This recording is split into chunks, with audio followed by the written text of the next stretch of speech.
Hello and welcome back to Xpwaste, where High Elk is back where it should be. I'm Michael. And I'm Oxie.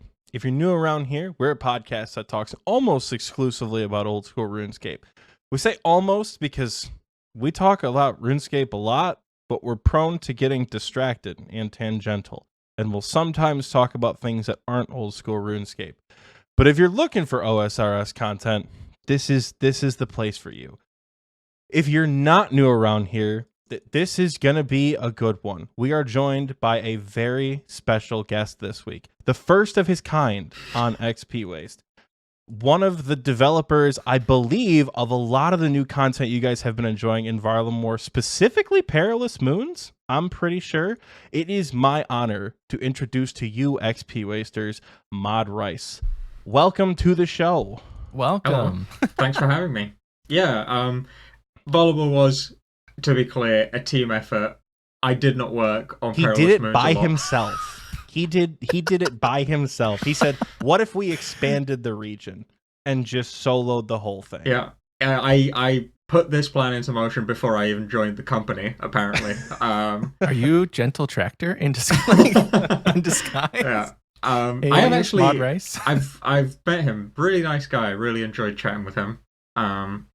But yeah, it was huge team effort. I have to make that super clear. We all had our own like bits that we were responsible for in the project, but Perilous Moons is not as good as it is just because of me. It is because the whole team is badass. I do have a question about that before we begin.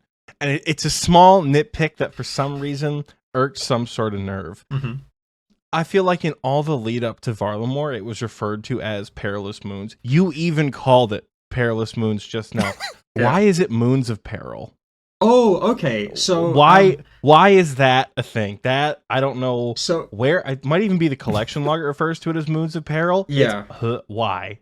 So I think they were referred to as the Perilous Moons for a long time, and then I sort of realized, like, this is really confusing. The quest is called Perilous Moons. Currently, we're all referring to the dungeon as Perilous Moons. The bosses are Perilous Moons. Let's split it up. So, had resident lore masters go off and make a name for the dungeon. It's now called Napotsley. And then we separated the bosses out as the Moons of Peril, and the quest is Perilous Moons.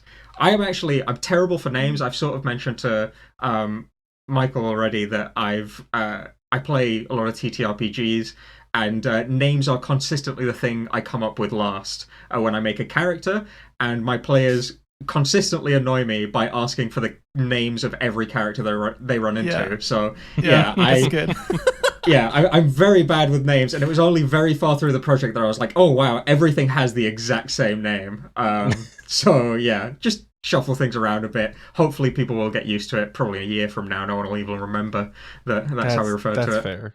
If it's any consolation, we got an additional slap in the face with the RuneLite plugin that calls it lunar chests on the high scores. So it's not like it just feels like for the last like couple of days I've been like, why is there no consistency? But that makes a lot of sense that like everything is Perilous Moons. Yeah. Like when you say Perilous Moons, what do you mean? Do you mean the quest? Do you mean the bosses? Do you mean the dungeon? So this way, at least, there's a little bit, especially for the wiki, no disambiguation pages. It's just concise things. And the wiki is super important to the game, so definitely something we should think about. 100%. We talked about that in the anniversary, that I think I would rather not have RuneLite than not have the wiki. Yeah. I'm pretty sure. I would grit my teeth and bear through the vanilla client if I could still use the wiki. Yeah, I think it's just special as well, because a lot of what was figured out of the game was figured out through the wiki, and RuneLite's done, let's be clear, an amazing job of like taking all of that information and making it like digestible and integrated into the game and all of that stuff. But it is primarily the wiki doing all the like scraping, and I guess they probably work together quite a lot. So it's unfair to say it's primarily, but yeah, wiki guys, good stuff. Shout out to wiki, shout out to RuneLite. You guys are fantastic. You make this game so much more tolerable for adults, I guess. So we don't have the time to adventure anymore. We need the numbers, and we need them now. Going back to the naming thing, even though with everyone's best effort, it will still forever be called the Glaive instead of whatever the other name is, even though we all know it's not a glaive. Yeah.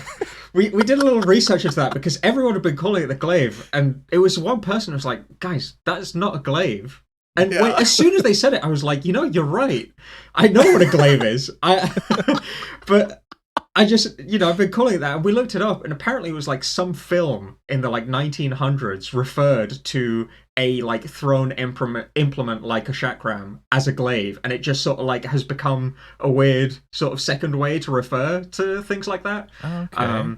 But yeah, it feels a lot more in line with what we were going for with the region, for it to have a name that is very difficult for people like myself to pronounce. So, yeah. Thank God that was the intentional theme, because I feel incompetent walking around Varlamore. I can't pronounce a damn thing. Can't pronounce a single thing. Yeah.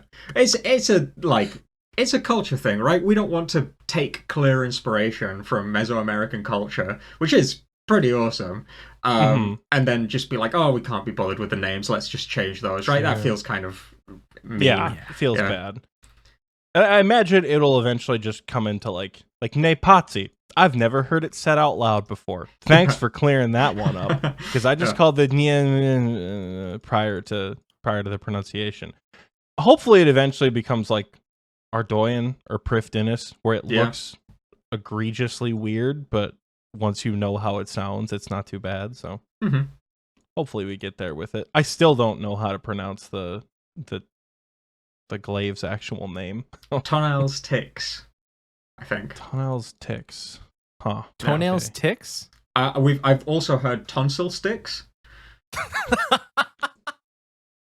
That's the name. All right, the tonsil sticks of Ralos. Well, we'll keep that in mind. Tonsil sticks. So how have you been this past week or so? I imagine it's been kind of a busy week, month, year. I imagine it's been a lot, and hopefully maybe a little relieving now that Varlamore is out in the public. How have you been? For sure. It's been such like a mixture of emotions. Obviously, the lead up is quite like stressful because you're trying to get all those bits. We had the content in a place where it was ready to be probably like released at an okay degree of polish for a short while, but everybody who works on the game loves it, usually plays it quite a lot, and so there's this temptation to go like, let me just sneak another polish in and another, and you're just like racing against the clock trying to get every bit of polish in that you can before it goes out there. And we miss the mark in some places, but I like to think that we really pulled out the stops for Varlamore. We did quite a lot of stuff that still has not been discovered. Some stuff that may not be discovered for many, many, many years. People complain like, oh, look at all of this stuff that Old School Runescape used to do back in 2005. Jagex never does this anymore. But having been behind the scenes now and seeing what people are up to, I think it's just people haven't found it yet. It's out there. It's for sure out there. That's awesome. We were having conversations last night about some of the stuff that we feel like, what is this for? Is this intentional? We were talking about like the weapons that, Nepatzi, the Moons of Peril, that can like kill the Eclipse boss through the 1 HP stall. We were talking about Rue Merald, where you can go around and like find the gems with from what seems like no ties to any of the main quests. We're talking about those red coins that people have been finding through the various activities. One of our good buddies, Tiki, he works with the Rune Hunters, the people who found the Yu-Gi-Oh cards or whatever. And he was talking about that, and someone was like, oh, I think it's just like a weird accidental spaghetti code thing. And he's like Charlie Day on the wall, like, they don't make a new sprite if it's accidental. Like I know there's a red coin in the Fremennik Trials, but it's not the same thing, you guys. I love that. Watching your face when Oxie was talking about that was really interesting. Yeah. Well, got so excited. I think that regardless of whether or not I confirmed anything, it sounds like, sorry, what did you say their name was? This person who's Tiki. Sounds like Tiki is not ready to give up. Probably me saying it actually is spaghetti code. they probably wouldn't believe me. So I'll leave them to it. Best of luck. Not, yeah, he will not. With that. Oh, interesting follow-up question. I'm not trying to be a bootlicker here. Varlamore is some of the best content, new full content. Hard stop agree. That doesn't feel like, I don't want to say one-dimensional, but it truly has a design element for everybody, and it's all fun and it's all new. I streamed the first night of Varlamore, and it was a unique experience for me as a really like a long-time player. Everyone was just aimlessly running around because nobody could afford the Quetzal feed. There wasn't enough of it in the game to do the fast travel. There's like one teleport that you get when you first start, and it's in like just the center of the city with this massive continent around you. Everyone had inventories full of stamina potions, just running around the continent. Nobody was doing anything efficiently. It was all guesswork, and it was just fun, right? It was super unique to what we have experienced in Old School. Where do you feel that y'all missed the mark with this release? Oh, great question. Gosh. Can I just quickly say on what you've said, by the way? I want to express, like, again, I've sort of alluded to it before, but I have just, like, recently joined Jagex. This was my first project, and I have to express a massive degree of, like, admiration for the other people who set this whole project up. I hope I'm not leaking anything undue here. I don't think I am, but Mod Ed always, like, when trying to explain what Varlamore was to us, was like, Varlamore is about nostalgia in a different way. It's not about tapping into the nostalgia that already exists in the game. It's about allowing people to re-experience the nostalgia they felt when they first explored Lumbridge, when they first explored Varrock. And it's so nice to hear that has come across, and that people were, like, on day one, you know, re-experiencing not the game that they've always, you know, played and know everything about, but the nostalgia that they had when they first played the game, that sense of exploration. It's something I really haven't felt in the wrong time. Like, I threw my Black Graceful, my Infernal Cape, I threw my Scython. I was running around Fort. It's like, we got a fucking crafting shop here. This is cool. I haven't used a shop like that in years on my main account. But I was like, there's another stone cutter down here. Why can't we get into this tunnel? Big. This is so cool. Like, it was just, it was a lot of fun to just, like, go around every little nook and cranny. Because I was explaining to the people in my stream that, like, when I play any other game, when I play, you know, Skyrim, when I play Baldur's Gate, when I play even like Helldivers or something like that, I want to go everywhere. I want to look on top of the mountain. I want to go behind the waterfall because there might be a little something there.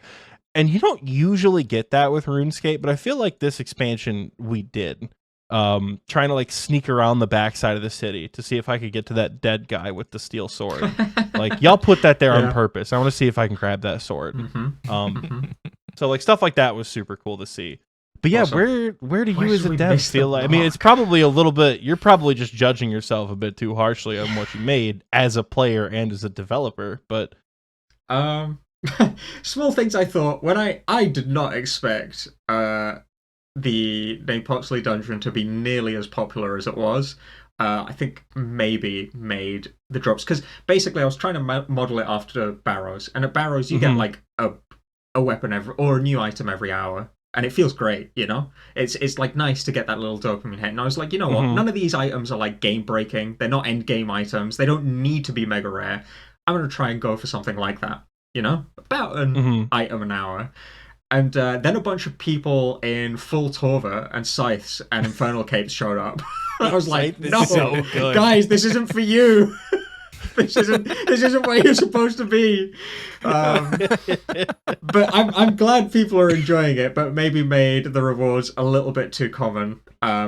You know, it is important that because part of it was like, we want to teach people how to move, right? There's a lot of subtle movement in Perilous Moons. Nothing super intense, I don't think. It's just, you know, teaching people the basics of movement. And that's sort of like one of the things that I'd quite like the content to do, is teach, you know, slightly newer players how to move properly. Or people who have put 7,500 hours into the game, how to move. That too. That too.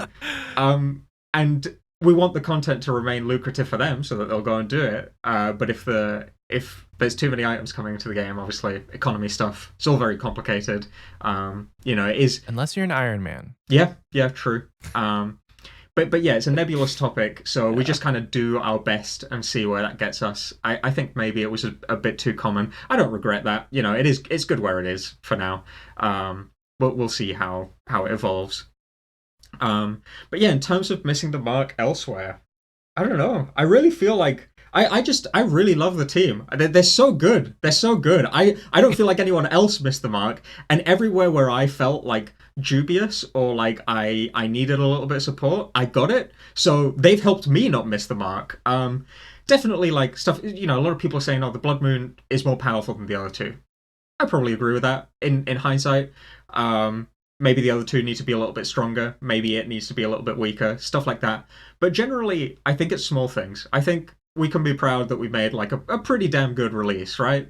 14 hours without anyone beating the Coliseum as well. That's pretty good going. I was in shock. I came home from work and because I left, obviously the content dropped for me at like 5 o'clock in the morning. And I had to go to work because updates are on a Wednesday, which like is like the worst day of the week for me to take off. And it really always has been.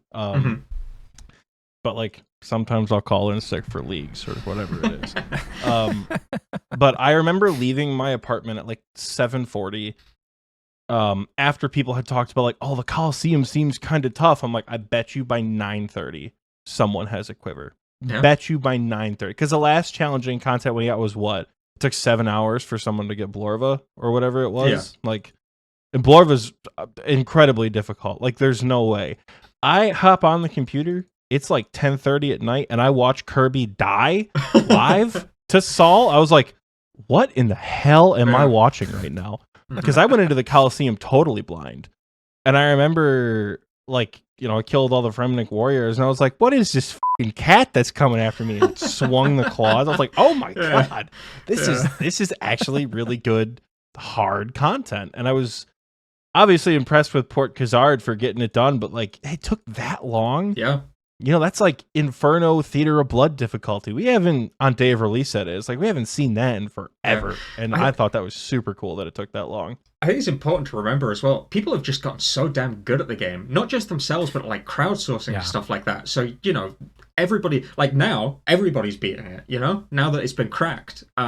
Because people are really good. Well, not everyone, but a lot more people, and a lot more quickly. And I think that's just, evidence of like the community comes together, figures out strategies, stuff like that. That's part of the beauty of it. But it is nice. We actually, to your point about predictions of like saying like, oh, someone will have it by 2:30 or whatever. We, on update days, sometimes put up a little whiteboard and we make predictions about how long it'll take someone to like complete all the content and stuff like that. We did our predictions for the Colosseum, and only one person voted that it would be the next day, and they were the only person that was right. So yeah, that's insane. We also believed that the community would, absolutely destroy it. And they did eventually. It's just that it took them a little longer than even we expected.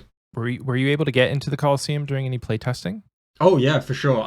To be clear, I'm not at that caliber of play. I sort of I play the video game in my head sometimes when I'm designing. The Colosseum, if you can believe it, was way harder when it was in the early stages. Because I was like making suggestions of like, I was thinking in my head, and if on tick 1 you do this, and tick 2 you do this and this, and tick 3 you do this and this, and then if you actually play that, it's impossible because you're having to click like 7 different things at the same time. In my head, I'm playing it in slow motion and it's fine. But it's fun to design like that, but it's very, very important to get into playtests and actually experience it. But yeah, I did have the opportunity to play through it very early on and at every stage. And I did have fun doing it as well. So yeah, it's nice to be on the inside. That's cool. So I guess like as an overview, if you could just give us like a quick rundown of everything that you actually had your hands in. I know you said it's a massive team effort. Yeah. Obviously, it takes more than just one person to design a whole continent. For sure. But what is the stuff that you actually had your hands in over the course of, for part 1? So it's gonna sound like a cop-out answer, but like I did have the opportunity to have my hands in everything. I got to speak to the people making the Colosseum and talk to them about process, and a few of my contributions made it to the very end. Most contributions that we all make, even the people who are like primarily responsible for the Colosseum, just end up not being in there by the end because you know things. It's complicated to design content, and stuff that you think of 1 month in is no longer that good 9 months later. But yeah, a couple of things made it in. I'll say for the Colosseum, I take a little bit of pride, and I won't say. I think the team made the Manticores fun. The way that I had them. I see you shaking your head. Shaking his head. No, go ahead. Okay, the team were the people who, or everybody else made the Manticores fun. But I'm quite proud that like that was one of the initial ideas that I pitched was like, what if we had this enemy that sort of like charged up and held it there, and it was like this threat. And that way, when you have different stacks, it forces you to interact with the stacks in different ways. I had no idea how to make that fun. So all credit to everybody else, and the base idea did change a lot throughout the process. It's nowhere near what it was when I suggested it, but yeah, I'm quite happy that I got to have a hand in that aspect of the Colosseum. That's cool. I got to chat to the person doing like the majority of the workload on Hunter. That was like a super complicated project. I've already mentioned it on stream, but like Hunter. It's a bit of spaghetti from 2006, right? That code has not changed since 2006. So it was a real gargantuan effort to make it as good as it was. Yeah, there's obviously a lot of opportunities we have there for like cleaning stuff up, which we're listening to all the feedback that's coming in and, you know, taking care of that as we go. But yeah, I got to talk to everyone throughout the process about every activity. We have like regular sessions where we all like show each other what we've been working on, and we, you know, provide feedback and stuff like that. And yeah, obviously, Perilous Moons, as I said, it is kind of wacky that I got given like so much freedom to work on such a cool piece of content as like basically my first project. That's awesome. I'm really, really happy that they put that trust. But you know, it still had like other people who were better at making quests than me came through at the end and did like a dialogue pass. And when they did, I played back through it again. I was like, wow, that feels like an old school quest, way more so than what I made. You know, it's all like a group effort. So I would feel really bad taking credit for anything or shirking duty for anything, because I had the opportunity to give feedback if I thought something was wrong. And I also like had help with everything that I did. So a bit of a cop-out answer, but hopefully that gives you a rough idea of... I don't think so. No? I think that was a great answer. Like, you know, if I'm hearing you correctly, like you were given the quest as your main project? No, or was it it like designing thing. Yeah, that's wild. The whole thing? Wacky. Completely wacky. It's complicated because as a like junior employee, I still had loads of oversight. I had a mentor who was like looking over my shoulder the whole time, but and you know, for good reason and to great personal benefit to me. Like, it was very good that I had that support. But it's very nice that I got to work on something so exciting. Because it is exciting to me, at least. It's very exciting to get to work on something like that, and to, you know, now see so many players engaging with it is like a wild feeling. But yeah, that is, so it's quest, dungeon, bosses, but again, everybody pitched in. Everybody helped me get it to where it was. Yeah. There was as a cool bit of insight as to how I could have ruined the content. At one point, the Blue Moon boss, which I think now people consider the hardest one, could like get into situations where the like freezing your weapon attacks mechanic would permanently lock you out of ever attacking again, basically. It was entirely possible for that to happen. And I was like, it's very unlikely, that'll be fine. And someone came in and was like, no, that's not okay. Even if it's unlikely. Yeah. We should avoid that. When I say incredibly I would have been absolutely pissed if my scythe just like disappeared. I'd be like, no, sorry, so it's not your. It's basically when you take damage, it builds up cold, and people haven't figured out the mechanic yet, so I'm not going to spoil it. But it interacts with your attack delay in some way. Trust me, I figured that clothing. one out. Oh, okay. I've gotten it to like 6 HP and got to stand there with the tornadoes running around the room because I didn't kill it before it phased. I know all about the slowed attack. Yeah. I'm gonna go in there with like 4 pieces of warm clothing and see what happens. Oh, right, maybe who knows? But yeah, there's a way it interacts with your attack delay, and it used to be the case that it could just lock you into a state where you could like never attack because it slowed down your attack speed so much that you couldn't attack, which meant you weren't killing it, which meant it kept slowing down your attack speed and you were just like stuck there looking at it. So yeah, that got fixed. Obviously that's good. Yeah, that's good. So you said that a lot of people think Blue Moon is the hardest. I think the easiest. Blue Moon sorry, is Oh, sorry. Okay, easiest. Yeah. I was gonna say, is Blue Moon the hardest? No, I could have sworn you said hardest. It might be because what I intended to say is that it used to be the hardest. For that it used reason, to be. Okay, is that you couldn't it's attack definitely it, the easiest. Yeah, because during the cyclones phase or whatever, I just stand in the middle. Yeah, and I let it heal, and if it heals, it heals. I'm going to kill it the next cycle anyway. I was kind of okay with it because we were trying to come up with numbers that didn't feel unfair. Part of the problem is if it's really low HP and then it heals back up to 100, it just feels bad. So it was like, you know what? If people want to do it this way, they'll be doing it slightly slower. That's fine. If people want to optimize, they can optimize. If they don't want to, if they want to chill out, that's also cool. Yeah.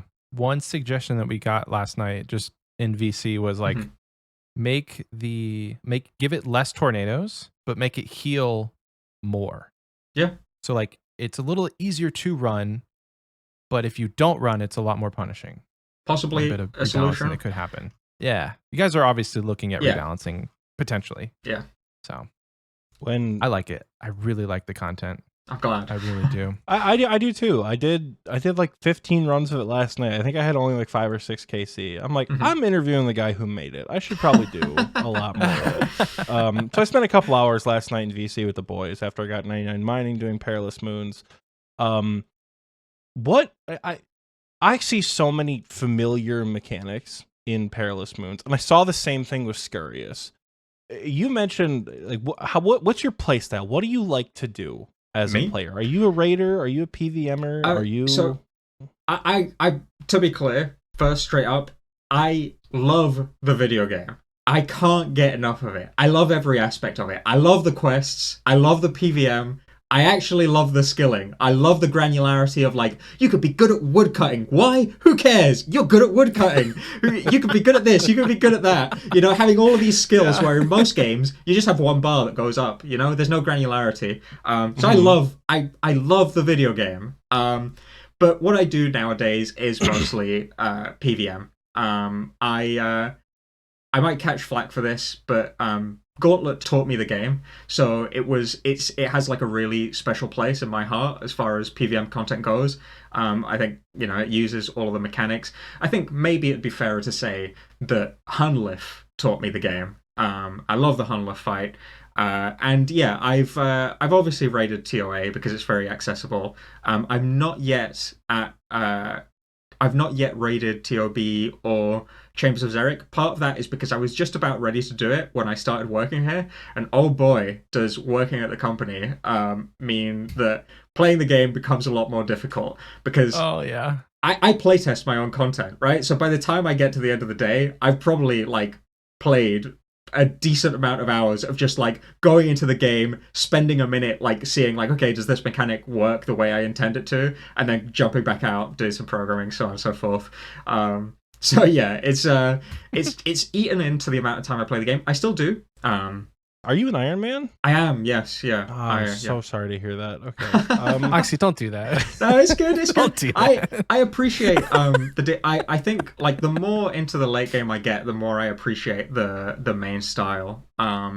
Because it is a bit annoying to have to make your own supplies and stuff like that. Most of my motivation for playing through Ironman is that I do love the video game, but I'm also not always super responsible about playing it. And playing it in like a way that allows me to experience most of it. And Ironman sort of has forced me to go through all of the content one by one rather than like skipping stuff. But some might argue like if that's the goal, then Iron Main is a better way of playing, and I can sort of agree to that. I like Bronze Man mode.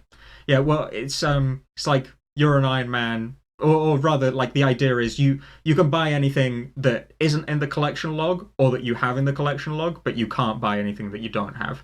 I do like that concept of like earning the gear that you have, and that part of Iron Man has always appealed to me. Yeah. You mentioned that like Hunlift taught you the game, and I was gonna say like I'm not an Iron Man. I enjoy Hunlift, and because I've got friends who are like hundreds of KC. Because you're not there to enjoy the game, you're there to get the item that'll help you enjoy the game, and you just can't get it. So I think that is like, I don't want to kill Nex 4,000 times. I just don't. That's fair. I've got a couple hundred KC from the day of release. I don't want to do that. So I think that's kind of what pulls me away from it. 100%. The reason I ask is all 3 of the bosses have some sort of mechanic, I think, that is present in other higher level content. People joke with the Eclipse boss, like, all right, it's the Zuck phase, where you got to hide behind the shield, which doesn't work as well because you can't like true tile to a safe spot or whatever it is. But between Leviathan is a good example of that. Leviathan, with the little shockwave, the glowing orbs. Oh right. I see what you mean. Sorry, the glowing orb where you're walking around with it. Oh yeah, I've got like following something. Yeah. Leviathan. When I did Leviathan for the quest, I saw that tornado and thought, I have never done a piece of content in this game where a tornado is a good thing. I'm gonna stay away from that because it's gonna kill me. And it wasn't until I got home from work where people were like, "Why are you not doing the tornado? Like you hit max every time." I'm like, "Do you?" I'm like, "Cause that thing looks like it's gonna kill me." But there's like a lot of just like familiar stuff from other mechanics. Like I said, like Scurious did the same thing. Yeah. I think I made a comment when Scurious came out. I'm like, Scurious is just P3 Verzik for like babies. Because it has the exact same blue projectiles mage, green projectile is range. Sometimes it can melee you. Granted, Scurious is not nearly as punishing as Verzik is. The boss has lair actions. It can heal itself. It can summon minions. Like I think the moons do a little bit of that too. Yeah. So I was just curious what your like in-game experience was when you helped design that, or did other people be like, we should make a step back mechanic that is almost like the Verzik walk, but a tick slower, So I did take, so despite the fact that I have not done TOB, I think it looks awesome. I've watched plenty of people do it. And part of my motivation for like wanting to do so many mechanics that I found later in the game, and I think Scurious is a great example, is I think that part of the game is really cool. It's probably the best part of the game. And yet, if you look at like statistics of when people stop playing the game, they stop playing right before they hit that point, which is a damn shame. So I sort of feel like it's our responsibility on Old School to make content that pushes people over that fence, So yeah, part of the motivation for doing the Jaguar attack, which many people have a lot of trouble with, is like, yeah, it's difficult, but one day you're going to want to do it. And having experienced it in a place where you don't get hit for 70 when you miss it, 70 is an exaggeration, but you get like hit a 9, that pretty like positive, I think. Far less punishing. Yeah. So I think both Scurious and the Moons have that objective of getting people to the awesome part of the game more readily, So yeah, definitely that is the motivation for including stuff from later in the game, and that was definitely a component of like the design, was trying to say like, okay, how do we get people here, and what mechanics can we use that would be adequate to get them there? Even something as simple as the Blood Rain, right? Like, it's such a straightforward attack, but it may be that it's many people's first time interacting with dodging a bunch of shadows, effectively shadows on the ground. These are blood pools. It's Fazani's Nightmare. Yeah. It's just I recognize that even with like the slowing of the attacks in the Blue Moon. No idea how to stop the slowing of attacks, unlike at Nightmare. But it exists, and sometimes you got to navigate around it. I will admit, I did not know how the Jaguars worked. Mhm. And I was the only Infernal Cape in the room of like 8 players. And I got killed and I got flamed because I had no idea what I was doing. I'm like, I didn't recognize that it was a Verzik block on a 5-tick cycle. And it wasn't until I went back and I'm like, oh, you just like walk back when they attack and then swing the scythe again. That makes so much sense. I didn't see that at first, and I got sat in front of everybody. So Well, I'm glad thanks. to hear that. Thanks for that. Love to hear it. Was it a conscious decision to make it a 5-tick versus a 4-tick? Yeah. Because a 4-tick would have allowed you to hit every have time. that muscle memory hit it every time, but also to have that muscle memory for Theater of Blood and something that is like pretty notoriously hard for a lot of people. That's a fair point. I think the reason why I thought 5-tick, and there was a lot of discussion about this in the team, and there were good arguments made for both sides. My interest in doing 5-tick was that even though 4-tick is what a lot of people will do TOB with for the first time, a lot of endgame players will use Scythe. And there will be times when they miss an attack because they step back. And I think it's important that people know that. So I wanted to sort of like bake in that idea, like sometimes if you get greedy for an attack, you're going to get smacked. You're not going to be able to line it up perfectly. So since most people have 4-tick weapons, that was the motivation for it. That logic, in looking now, it makes way more sense. And it kind of validates what we were talking about last night, because myself and a couple other players, while we enjoy the content, I myself was griping that like I don't like how I'm artificially slowed down throughout the process. I don't like that the boss can sit on 1 HP and won't take any more damage until the phase is over. I don't like that I have to run around the room or stand there or punch a rock when I'm just one more swing away. And the argument that it was like, this content isn't for you, so it's not artificially slowing it down. You're Log killing into it your too quickly. Account. And but with which I understand, and I did. I was like, yeah, I know. It just I've been as a player for a while, it kind of feels bad. But I made the argument last night. I'm like, why did they not make it 4-tick? Because that's literally what Verzik is. But the idea that like sometimes you're going to skip an attack and that's okay, because that's exactly what you do. You're 3 on, 1 off at Verzik with the way the 4-tick cycle works. So yeah. Because I thought like, oh, this is designed around a scythe. I get an attack every time.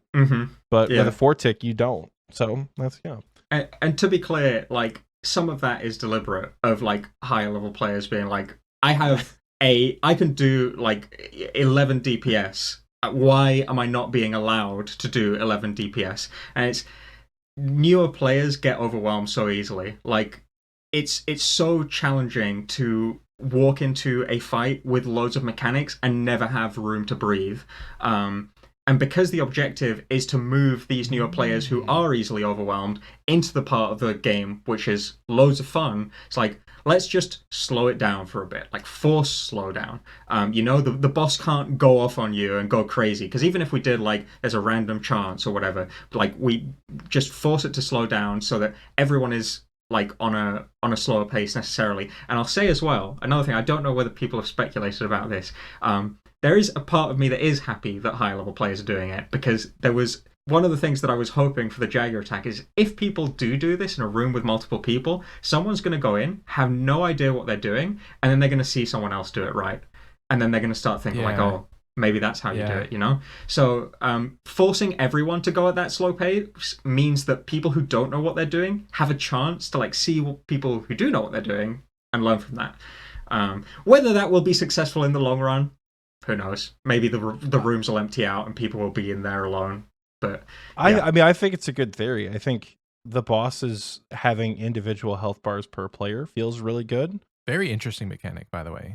I don't know. I've not seen that in any other game where there's, it's an MMO style game. I don't play any other MMO, so that's like pretty obvious.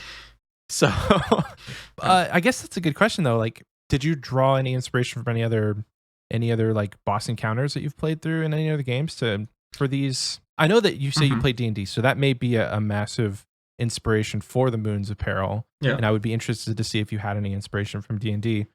But was there any inspiration from other games? I think on this one, my mind was totally on Old School Runescape because obviously I just joined Jagex, and all I could think about was how cool it was that I was going to get to contribute to a game I'd been playing for this long.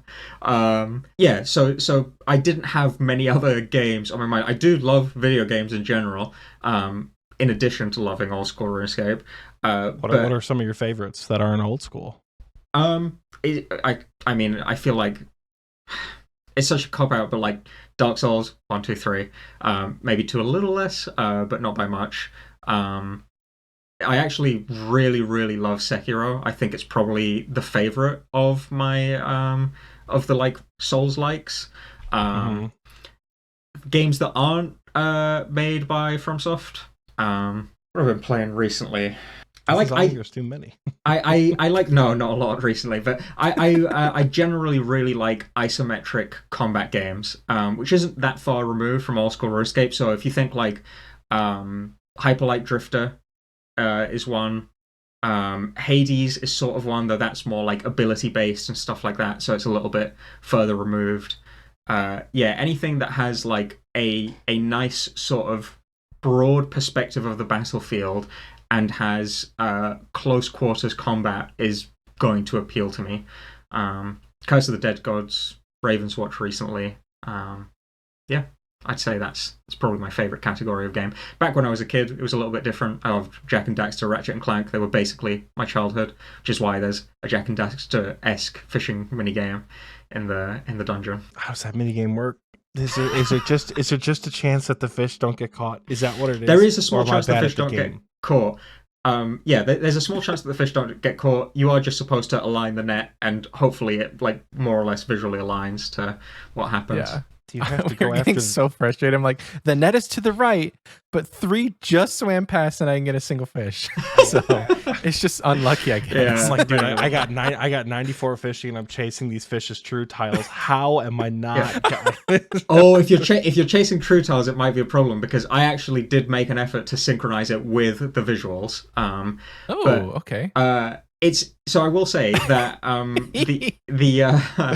learning so much. So interestingly, there's been a lot of feedback that's been like, why is this like this? Why is this like that? Which is fine. We like to hear it. But is that feedback though, or is that just it's complaining, but we filter it into feedback, right? That's sort of the job. Okay. Positive intent. Yeah. But the fishing one is really interesting because loads of people have been having mild frustrations with like, I can't catch the fish properly. And that for me is actually a pretty big deal, but nobody seems to be very worried about it. So, I'm personally going to suggest that we change the fishing minigame a little bit so that it's clearer when something has slipped through your net and when you've succeeded in catching something, because I think that would be good. If you had it to where then like there was like a fish animation, like something like their tail went up or something. Yeah, unfortunately, that may be too much. Animations are like we definitely got tons of support, as you can see, for the Nate Potsley dungeon. It looks fantastic. Oh my god! It's so sick. But everybody has a lot of work to do, and we are still like taking feedback for Varlamore, but we're still making new content for people because we don't want to stop that process. So whether or not it'll be something as complicated as an animation, I don't know, but we will definitely try to make it clearer. I'd be okay with just a chat box notification. The bream slips through your net 7 times in a row will piss me off, but I would at least like to know. That'd be just as easy. I didn't catch the fish. I'm a bream enjoyer. Some people are like hardcore lizard stands, but I stand the bream. Yeah. I think they're easier to catch. Yeah, maybe. I've one of my slight sadnesses with the hunting activity is that because I didn't want to make the XP like oppressively good, where it was like an actual good method, I was sort of very conservative on it. But I actually think it's a really interesting method because one day I started to try to optimize it myself, and I was like, this is actually genuinely really hard to like maximize XP for, and I'd really like to see someone who's good at the game, good at like high octane skilling, take a crack at it, but it's not worthwhile for them because the XP rates aren't that good. So I'm looking forward to the day that somebody gives that a go and posts a clip or something like that. But yeah. Speaking of like skilling, I thought it was a really cool mechanic to like the higher your cooking level, you actually are rewarded, and you're able. It's like your knowledge of cooking allows you to cook more than one. I'm like, why is that not a thing everywhere with cooking? I know cooking doesn't need to be rebalanced, and it's a perfect skill, no notes. But like at 99 cooking, I'm still cooking one karambwan at a time. Granted, it's every tick, but it's one at a time, and there's never a thought of like, wow, you can cook 2 karambwans at once because you're really good at cooking. Yeah, I'm glad you like that. I think for me, one of the things that was super important about the dungeon is that people wanted to engage with the skilling aspect. I wanted it to be integrated well, and that meant making things fast. And so it's sort of a side effect of that. But I also, again, I've expressed, I love the video game. I love every aspect of it. One of the things that I love is that there is such granularity to how good you are at different things, right? Like,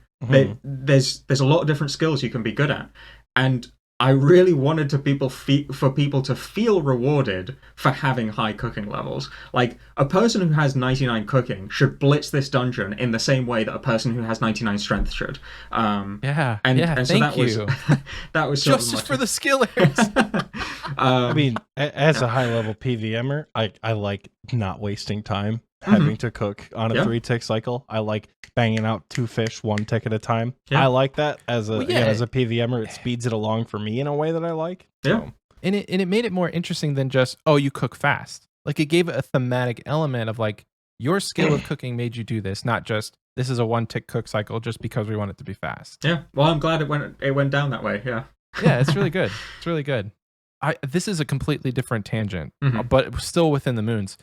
Do you personally, not the Jmod Rice, but do you personally have a favorite order to do the bosses in?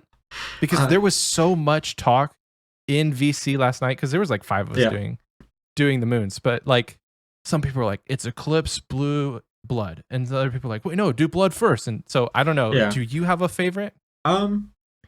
Without giving, if there's a mechanic thing, so you can completely skip this question. Let people figure it out. I think I prefer Eclipse because I prefer the run. This is like purely like I like running over 2 bridges on my way to the bosses. That's it. When you go through the Eclipse room, when you go northeast, you run over a bridge. You see the little fish going there. You go up the stairs. You run over. I just like that. That's it. Okay, that's the extent of my answer. And Eclipse first, and then you just follow Blue and then Blood. Yeah, because you get teleported in like a semi-smart way. Then Can you confirm or deny whether or not the teleports are? It is a smart teleport. Like if you start in one, it's going to give you a route. I tried to make it so it would be an enjoyable experience to go through the dungeon. And in that effort, I tried to like program something that would be like, okay, if the boss has these bosses killed, or if the player has these bosses killed, let's just put them somewhere reasonable, you know? Perfect. Somewhere where they don't have to run for 5 minutes to get to the next boss. That was the general vibe. No, it's not. That's going to be a weirdly an important component of content like Barrows. I don't think Barrows would be the same if you just sat in a room and the 6 brothers came at you and you just kill them, right? So there was an important element of like, there should be some exploration to this dungeon. You should have to like move through it somewhat. Right, because everybody kills the Barrows brothers differently. Some people are clockwise, some people are anti-clockwise. Yeah. Some people go right down the middle. So you can do it however you want it. Yeah. But for you saying, you actually intentionally thought, let's just not make this shitty. And like, if you got these 2 killed, obviously you're going to end up here. Yeah, there's no real right answer. I'm gathering. Yeah, I'm sure someone will find like, depending on where the calcified moth teleports you, you can actually take this different route, and it will make you, 3 ticks faster overall on average. If that will happen. And that's great. And I love it. But yeah, I have not sat down to figure out whether Eclipse or Blood is a better start. Nice. But it's definitely not Blue. I don't think it's Blue. No. Don't think I did a Blue Moon start the other night because it was just the first one I ran into. And I did Blue, and it teleported me to Blood. And I did Blood, and Blood teleported me outside of Blood. And I thought, okay, well, now I have to go find the Zuck one. And then I ran through the reward room. I was getting flamed in chat. And they're like, well, why are you doing that? Why didn't you do them in the order? I'm like, I don't know. I just ran through a door. I've done this like 5 times. I don't know. Yeah. That's great. I will I'm not going to try to prod too much because I don't want to, again, I want to talk more about than just your job, right? Because you briefly mentioned content creation. I do want to get into that a little bit. I may have gotten the wrong thing across there. I have a relationship with, like, before I came to Jagex, I watched a lot of different YouTube content. I didn't make any myself, unfortunately. There is no clips of me out there. Yeah.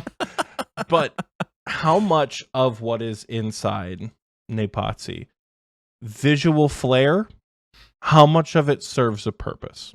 Barrows is a crypt over anything.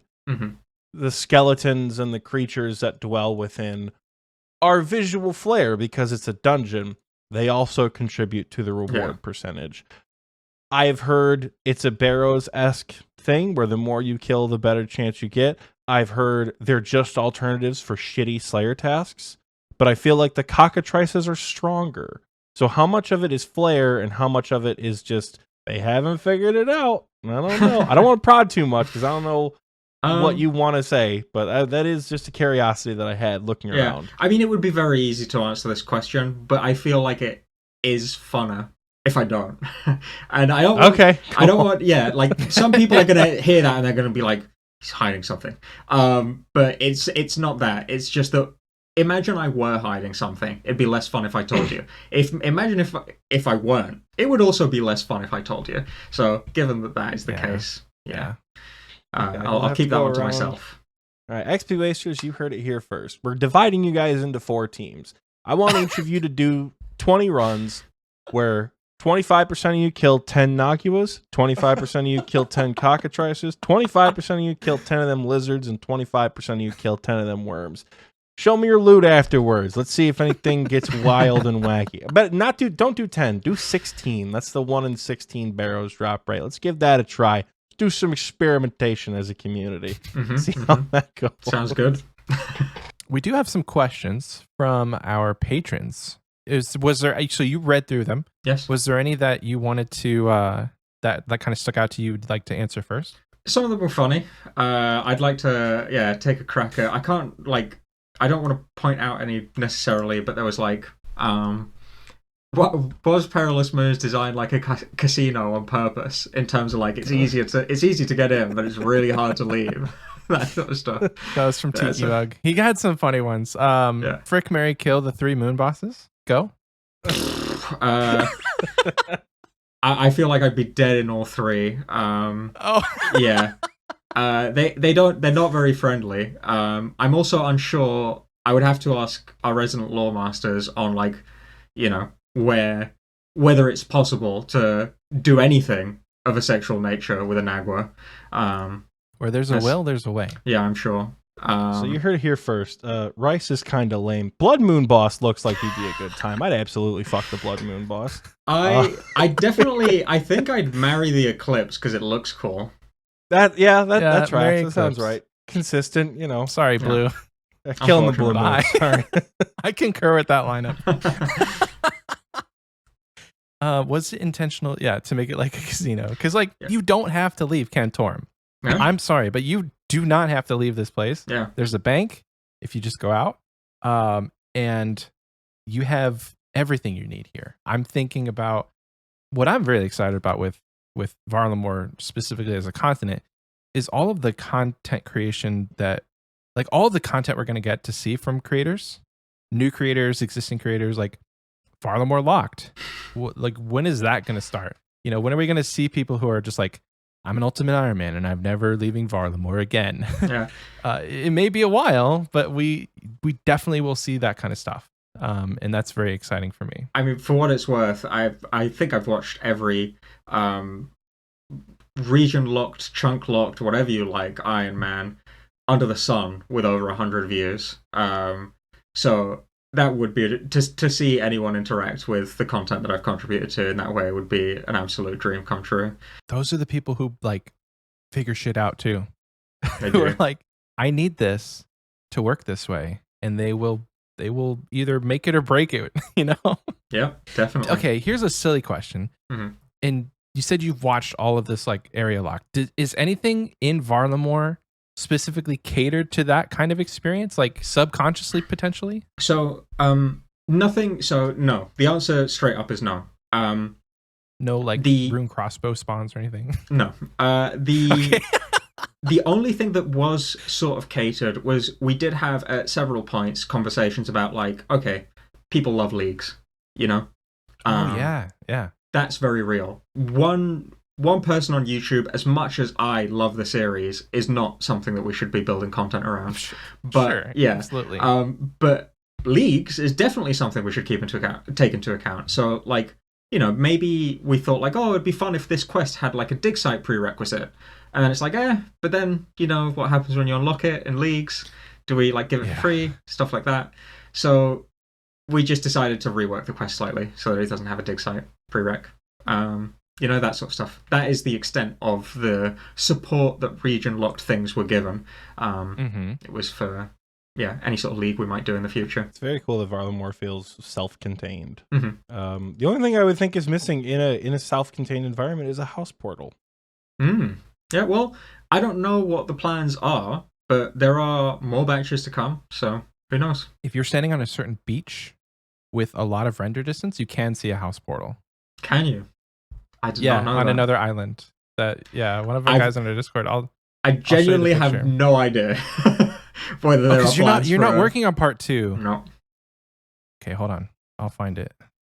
What did they say? Great. You made the most bitchin' version of Barrows 2 possible get for part 2. Is that how that went? Or like what?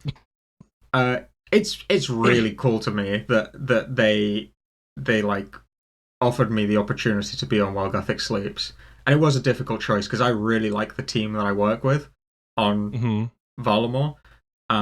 But I also kind of thought to myself, I don't want to stay in my comfort zone.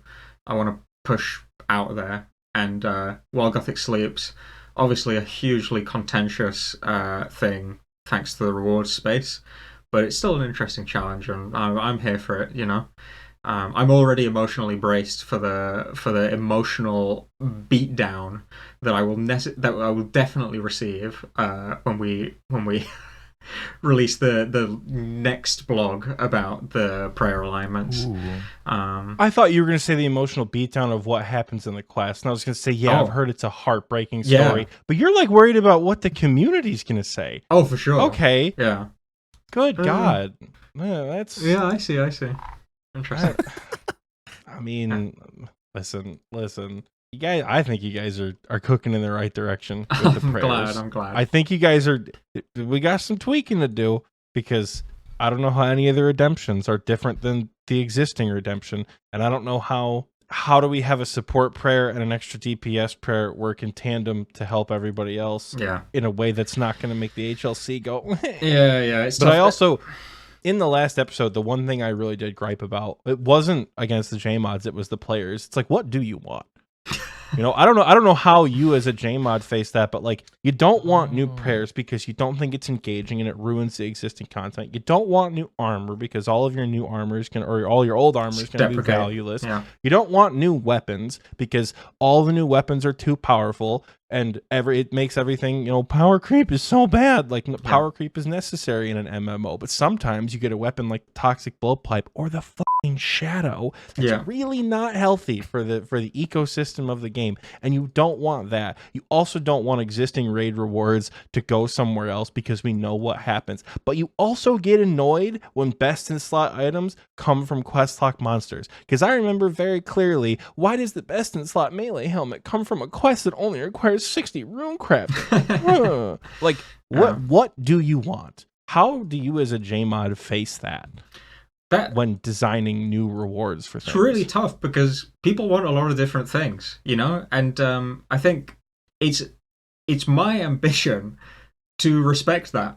I really want to. Like, I love the game, and part of loving the game is loving the community. And I think it's a problem because people say just give us new content. And obviously we have loads of fun making new bosses and new content and new quests and stuff.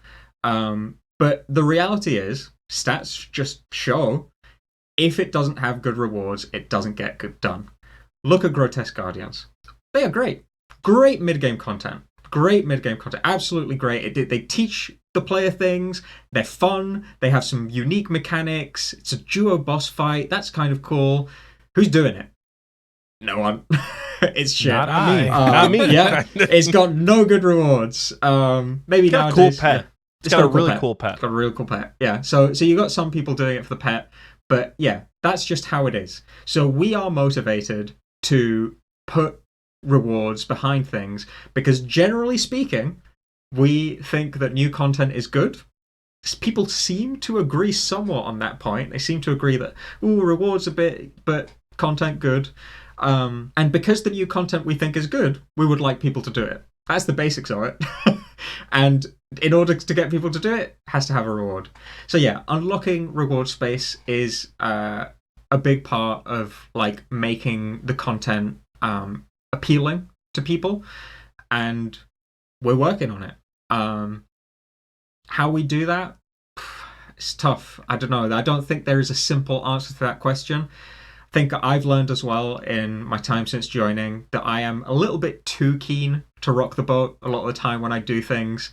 Not necessarily majorities, but people who care a lot about the game get worried. And I hear that and I'm committed to like at least trying to appease those worries. But yeah, I think like one thing, for example, that it's sort of spoilery, but somebody has already figured it out. I just don't know whether it's like common knowledge. You may have noticed that you're not hitting many ones at the Blood and Blue Moon bosses. Maybe something you've noticed? No? Yes?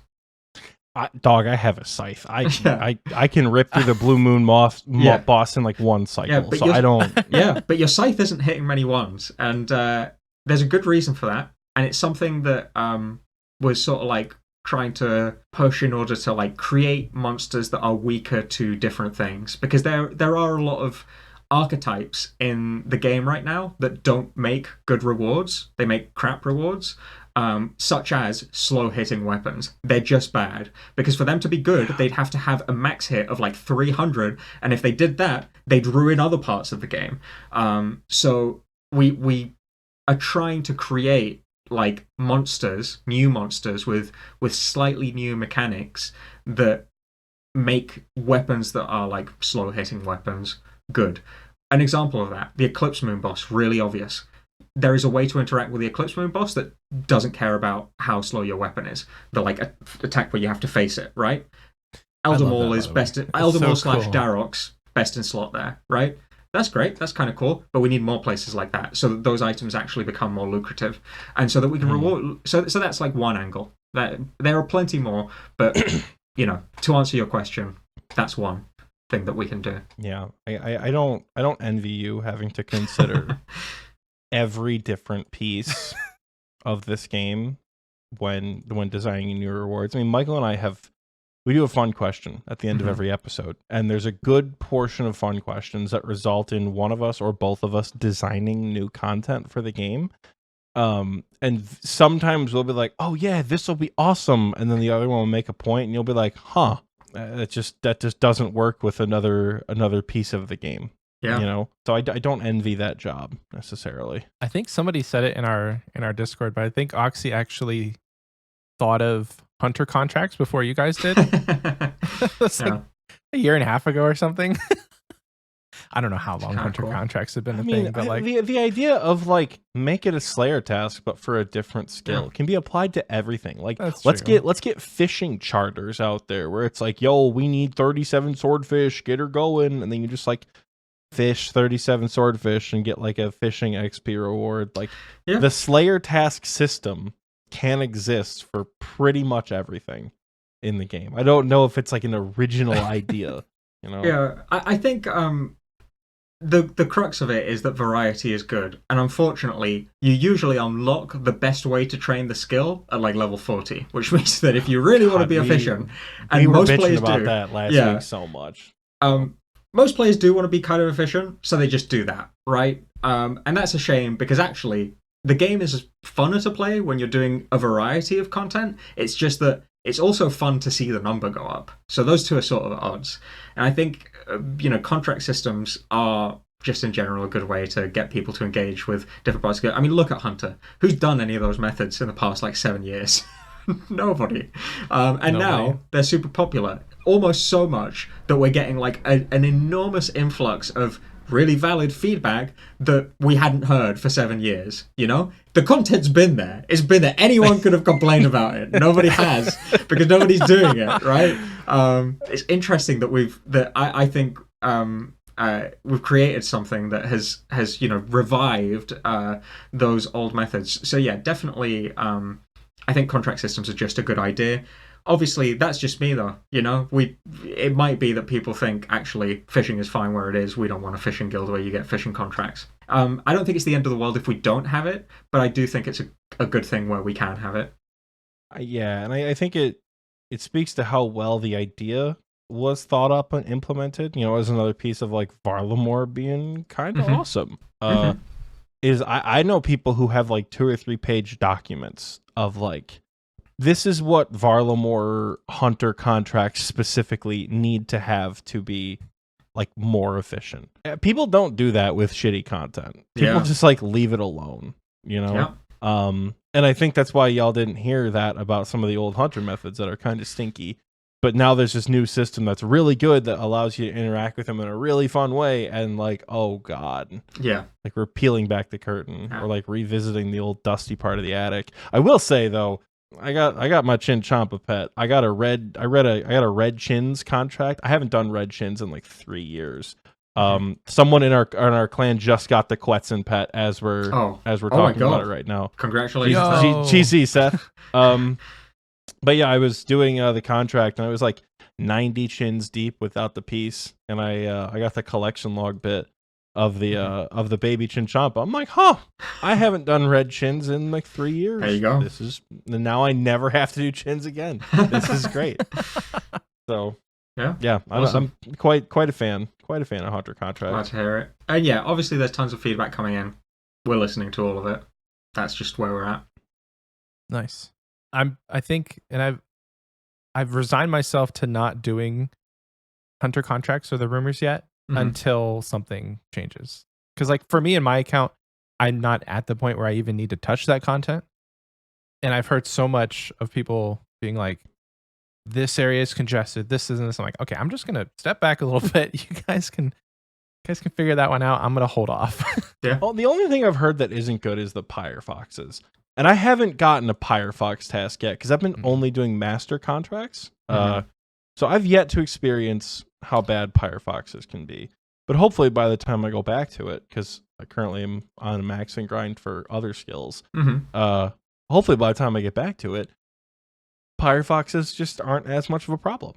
Who knows? We're doing a lot to the hunter skill. Like there's I shouldn't say we're doing a lot because obviously a lot of what's happening right now is just like gathering the feedback and talking about it, right? We're getting tons of good feedback, that much I can say.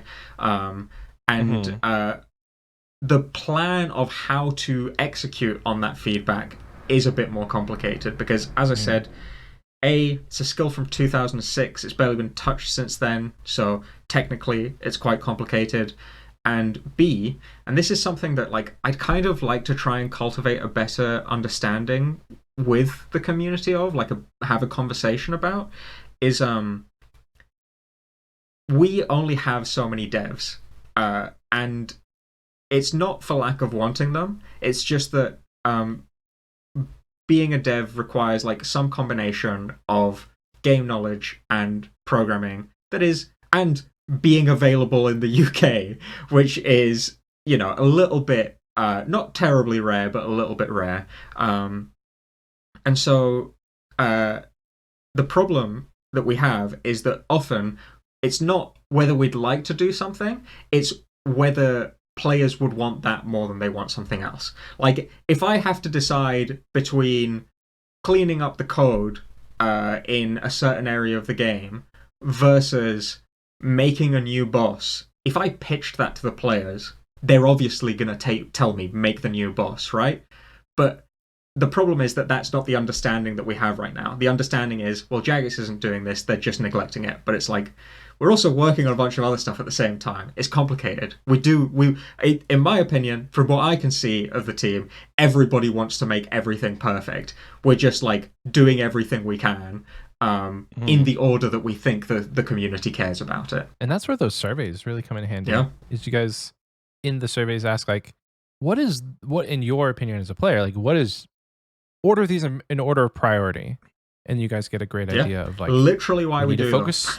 Like focus more on quality of life, less about new content. And for a while there, we didn't see a lot of new content, and it was all about like bringing incremental updates to things that needed it. And I think that was, you're gonna have to go through those different flows as a game development company of, well, new things have to slow down in order for existing things to become better. Yeah. And sometimes existing things becoming better will make newer things down the line even better. Because if the code sucks now and you're trying to work around that code, I have no idea how any of that works. If you're trying to work around that, it could make new content development even harder. Yeah. And I will say, like, such a balance. There have been great efforts made to make that better. I, as a new dev, have interacted mostly with like systems that are really nice to use. Oh, good. Good. But there are some times where you just like look at something that was very obviously written in 2006, and you're like, wow, the game has changed a lot. This needs, touching up. But finding time to do that and stuff like that, again, it's not even like a like tragic thing. It's just that I literally don't want to do things that won't make players enjoy the game more. So if I have to put up with, code that was written in 2006 so that I can do something that will make a piece of content that people will enjoy, then the choice is very obvious for me. But that has, it's a give and take of benefits. I think specifically with Hunter, it's the perfect way to do it, because obviously if nobody in their right mind has used the deadfall trap in years, the best way to get that data is to just make people do the shitty method first before you try and like guesstimate what could be a good way to make this better. And then you just have a bunch of data and a bunch of feedback, and then you work with that. Yeah. So as much as this situation could suck for a lot of people with how old Hunter is, and like, we imported this version of this skill and it hasn't needed to be touched, it's actually pretty lucrative data and feedback to go into a rework of how maybe the code should work. Yeah, again, to be clear, we're listening. Like, we see all of those comments. We have, people who are constantly scraping them and feeding them our way. Good. Yeah. Do you ever have to go through and like read the surveys yourself? Or because I imagine like I do the surveys and I'll write like novellas if I'm really passionate about something, or I'll put, I think in like the most recent survey where it was like, how do you feel about the Bug Basher and Theater of Blood? And I had like several bullet points that I wrote. Yeah. How in the world do you guys go through for like, so even 1,000 responses seems overwhelming.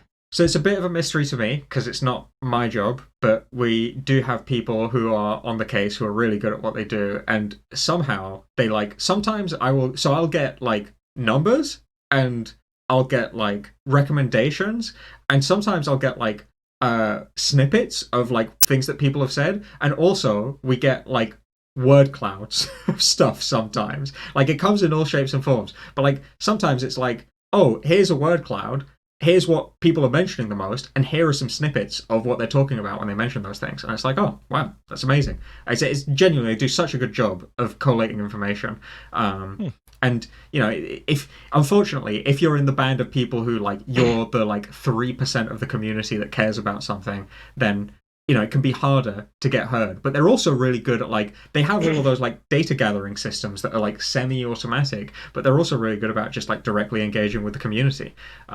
So, yeah, I have a lot of faith in the people who work on that to get us the information that we need. Nice. Are you on social media at all? Do you do Twitter, Instagram, anything like that? Any of, like, the major spaces where, like, RuneScape people talk? So not before I joined Jagex. I made the accounts as part of joining here because one of the things that I wanted to do was like, I wanted to be player like oriented. Like I really like the fact that Old School is a player driven game.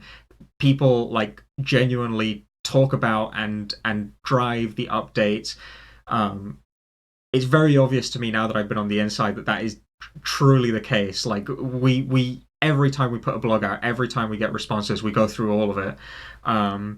But yeah, that's something that I wanted to do. So I made the socials, and I've been learning some really important lessons over the past week because I've been part of a big release, right? And I've also like tried to, as a part of that big release, interact with the community on their like gripes and the things that they liked and stuff like that. And because I've been like relatively interactive, people have started to interact with me more, which has meant that I've made more replies, which has meant that more people are like, wow, this guy's talking. We should message him. and now I'm totally overwhelmed. I literally had to. It was like a Friday night, and I was still scrolling Twitter and Reddit, and I was like, I've got to stop. This is unhealthy. So yeah, I just sort of like took the weekend to myself, and here's to hoping the responses have been mostly good, because I imagine it's very difficult to deal with the RuneScape community as a creator of the game, right? The extent that we have on like, oh yeah, we experienced something kind of similar is when we do our bingos. We have, it's not impossible for us to have like 400 people this time around. So hopefully, the speculations that bingo is RWT go by the wayside, but the amount of people that will like nitpick tiles or nitpick rules or just like nitpick things that go on throughout the event, and you're like, damn, I worked on this for like 3 months. This just feels bad, right? That having to deal with that at that scale, hopefully it's mostly been positive as the responses. In terms of like people's tone, I can't necessarily say that's true. In terms of you guys, there's no way. There's no way y'all are giving shit for. Okay. Yeah. Go on. I can say I take it as a positive that people do engage. Like, we're still a community-driven game. If people stop doing that, we stop being a community-driven game. And I will repeat, I love the video game. I love Old School RuneScape. This is a part of it. It's a very important part of it to me that the community drives the game. And if that means putting up with, I've worked in retail. I've had awful customers. If I just like picture, when I'm talking to someone who's being a bit obnoxious, I try and like filter out the bad bits and just face. Get to like, okay, what do they actually want? Understand that bit. Okay, thank you. Have a nice day. And if that's part of keeping the game community driven, then I'm here for it. Would I like people to be a little bit kinder? Yeah, sure, I would. I'll say that much. Give your feedback without being assholes, guys. Jesus Christ. But yeah, sometimes people just don't know what constructive feedback is. And we talked about it earlier. Like you're saying it's feedback, but inherently it's just complaining. So sometimes, often. But I think it's still important that at the very least they're saying something. Again, would I like for it to be more constructive or kinder? Yeah, sure. But it's more important to me that the game remains community driven. In fact, you might even say it's part of my job, our jobs, to make sure that keeps happening. It's nobody's job to be nice to me. That's bullshit. Don't do that. Don't set this man up to make his job to listen to you bitch about theoretical content, and then your job is not to be an asshole about it. Don't do that. But yeah, the important thing is that we get to hear people and we get to know what they like and what they don't like. Unfortunately, like really, sometimes I would even say like, please keep being mean to me, but like do tell me the things that you like, because it's hard, and it's not even for like, stroke my ego or whatever. Just be nice sometimes. It's just like I know so much about what certain kinds of old school players don't like right now because I've heard so much of it. It's all anyone talks about.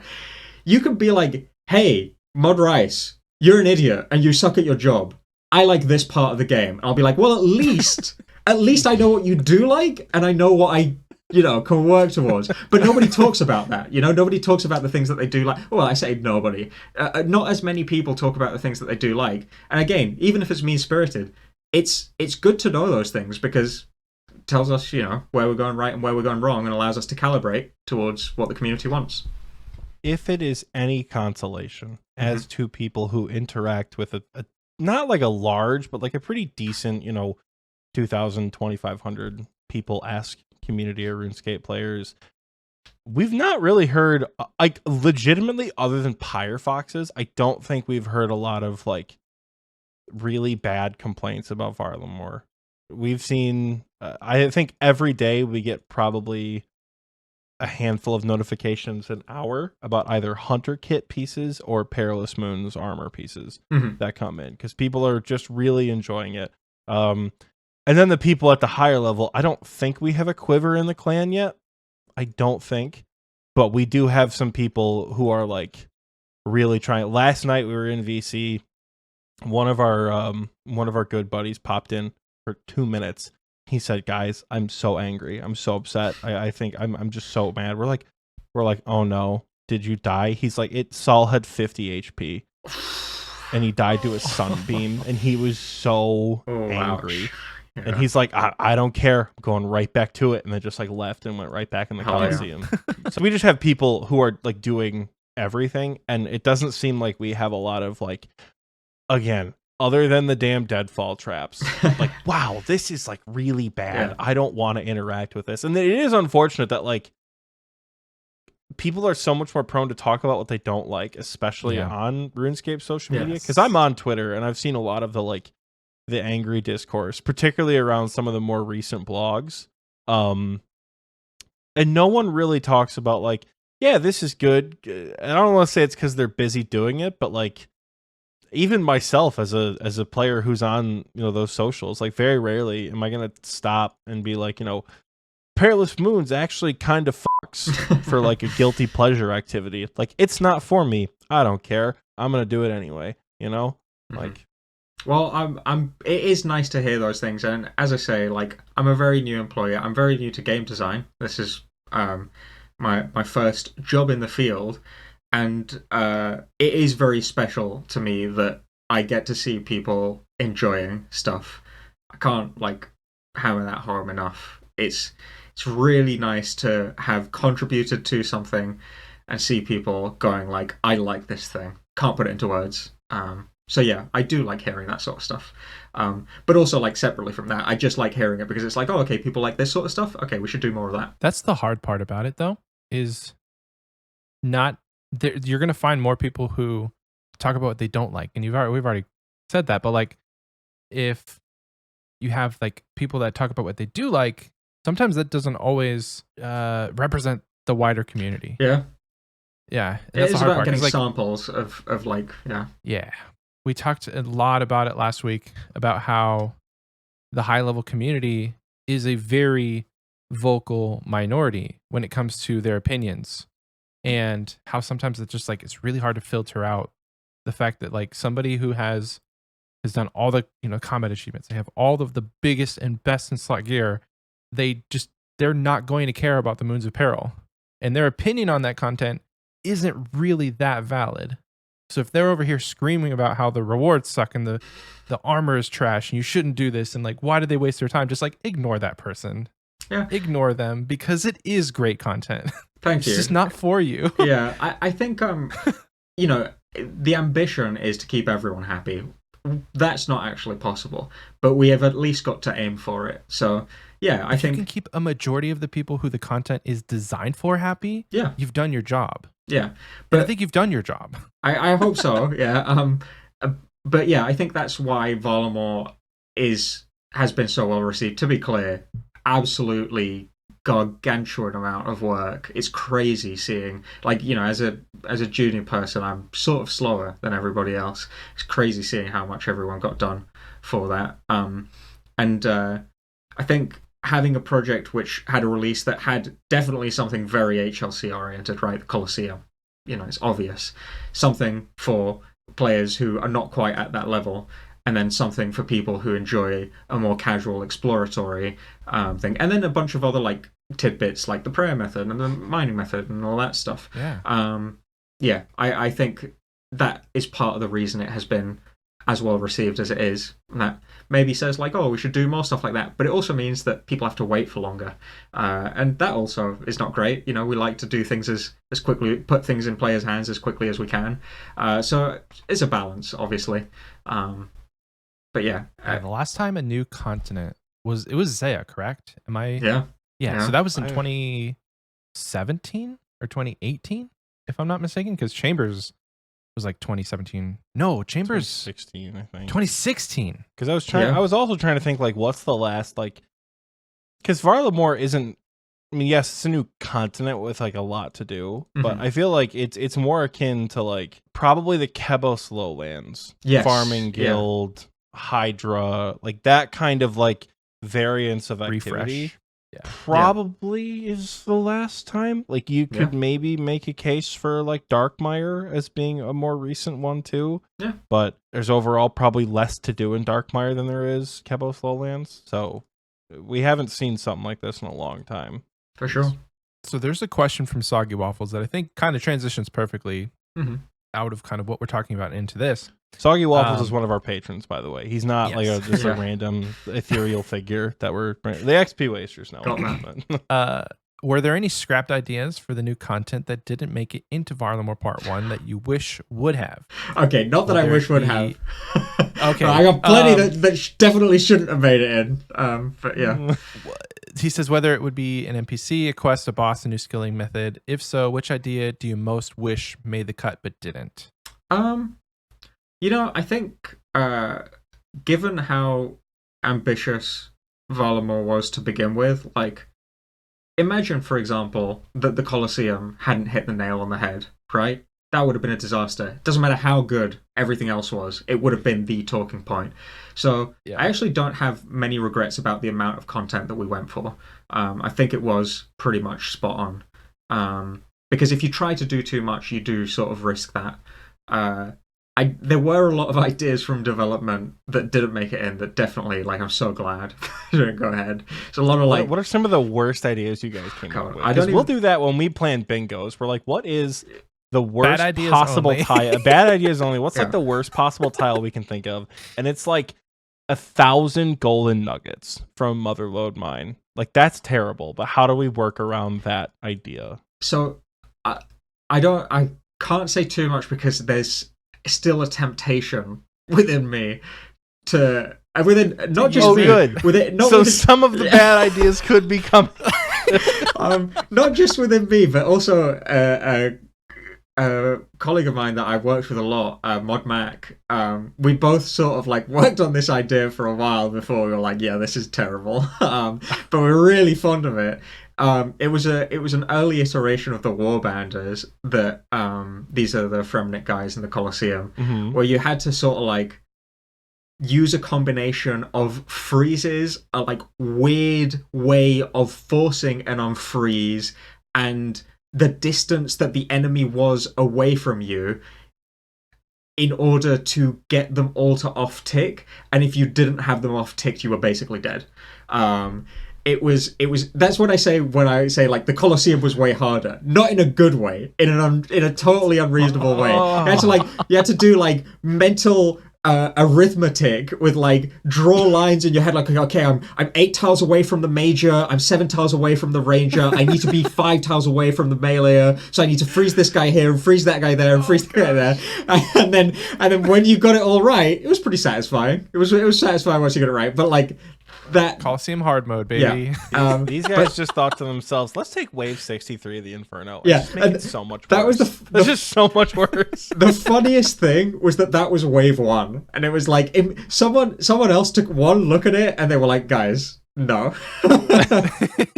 And we did give up pretty quick, but I think there is maybe a nugget of a good idea in there that we could maybe refine into something interesting. Not in the context of the Colosseum, it's too complicated with all the other enemies, but maybe for the future there's something there. I personally like when content makes you think. If everything's brain dead, then you're just not going to log in.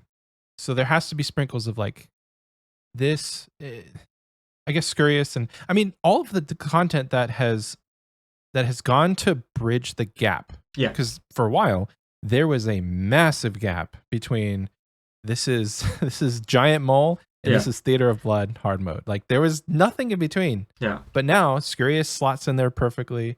Perilous Moons slots in there perfectly, and I'm just very excited to see the current lineup of mods, and what you guys are really like dedicated to doing is bridging that gap more. For sure, because as I say, like everybody on the team agrees that the end game part of the game is fantastic. Everybody agrees. Our motivation for not creating more of it immediately is that we want more people to get to experience that fantastic content. And then if we get, like, suppose this is dreamland, it's not happening, but suppose we got 70% of players over the fence and we had like 70% of players raiding and doing stuff like that.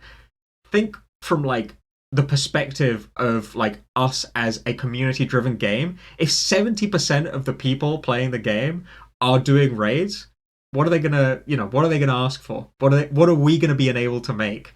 Underwater raid.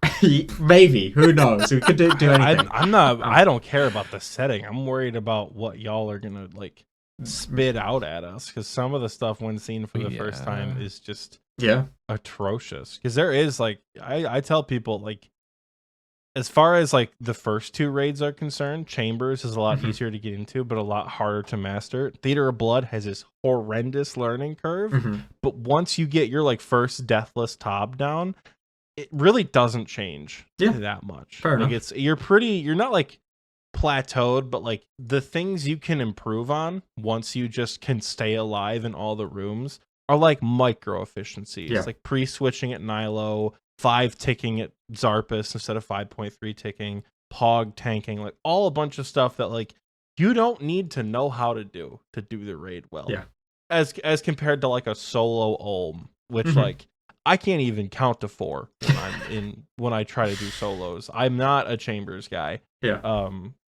But like you can go in with like a 2-way switch and 17 brews and power your way through and get the KC, you know? Yeah, I think but yeah, the point of it is basically to say, like, if you are an endgame player that is frustrated that we're making things like Scurious because it's not for you, think about how much it enables us to bring more players into that. And also, think about the players. Like, come on, you love this game. The players playing this game are part of the game. Think about them. If you love the content you're doing so much, you should want other people to get in on it. And we want that. So, yeah, that's where we're at. Trying to figure out another question. People really want to know, like, because we had our Ask a Jmod section. People really want to know when we're gonna get a best podcast category for the Golden Gnomes. That has been called upon by not just our show and not just our show's community for a while. What are the chances you got like a hand in that you could be like, I'm a junior dev and I say a new Golden Gnome category? As you may imagine, quite low. You know, I can chat shit at the office, and there's it sounds like a good idea. But yeah, I don't know like the logistical complexities of adding another Golden Gnome. I don't know if there are any. There may be none. Might be super easy. I don't know if there are tons of them. It's really hard for me to say, but you know, all I can say is that like if when the Golden Gnomes roll around, I can make an effort to remember, but I've got very little say in that sort of thing. All we need is somebody to advocate for us podcasters. Because like we're not the only ones. And then we'll all be content to lose to Sebe. We're just like we want the opportunity to be seen. Right. Yeah, that's kind of that. Let us compete, man. That makes total sense. I get it for sure. Tiki asked if it's Sarni that's on the podcast, which it's not. It's Mod Rice. It want to know if or when there will be another ARG. ARG. ARG. It's I forget the exact terminology. It's like augmented reality game or something. The basic thing is like you maybe somebody buries like a box somewhere and then they leave a bunch of clues like sprinkled throughout the blog posts and stuff like that people start to piece together, and they get a coordinate, and then they dig up the box and there's an Easter egg in there or something like that, that sort of thing. I imagine Sani's done that at some point, and people are interested in doing more. You'd have to ask right, because Sani. Tiki is part of the Rune Hunters, right, and they're like cracking all the codes. Makes Crack sense. the Clue is fun. I never participated in any of that. I'm looking at these symbols on the map, I'm like, doesn't make any sense to me. Wooks is insane. So I'm just gonna leave that to the smart people. Makes sense.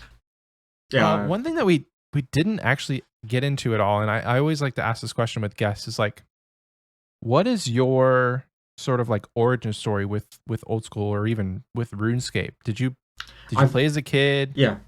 I played as a kid. Honestly, my memory of exactly how it went down is really hazy.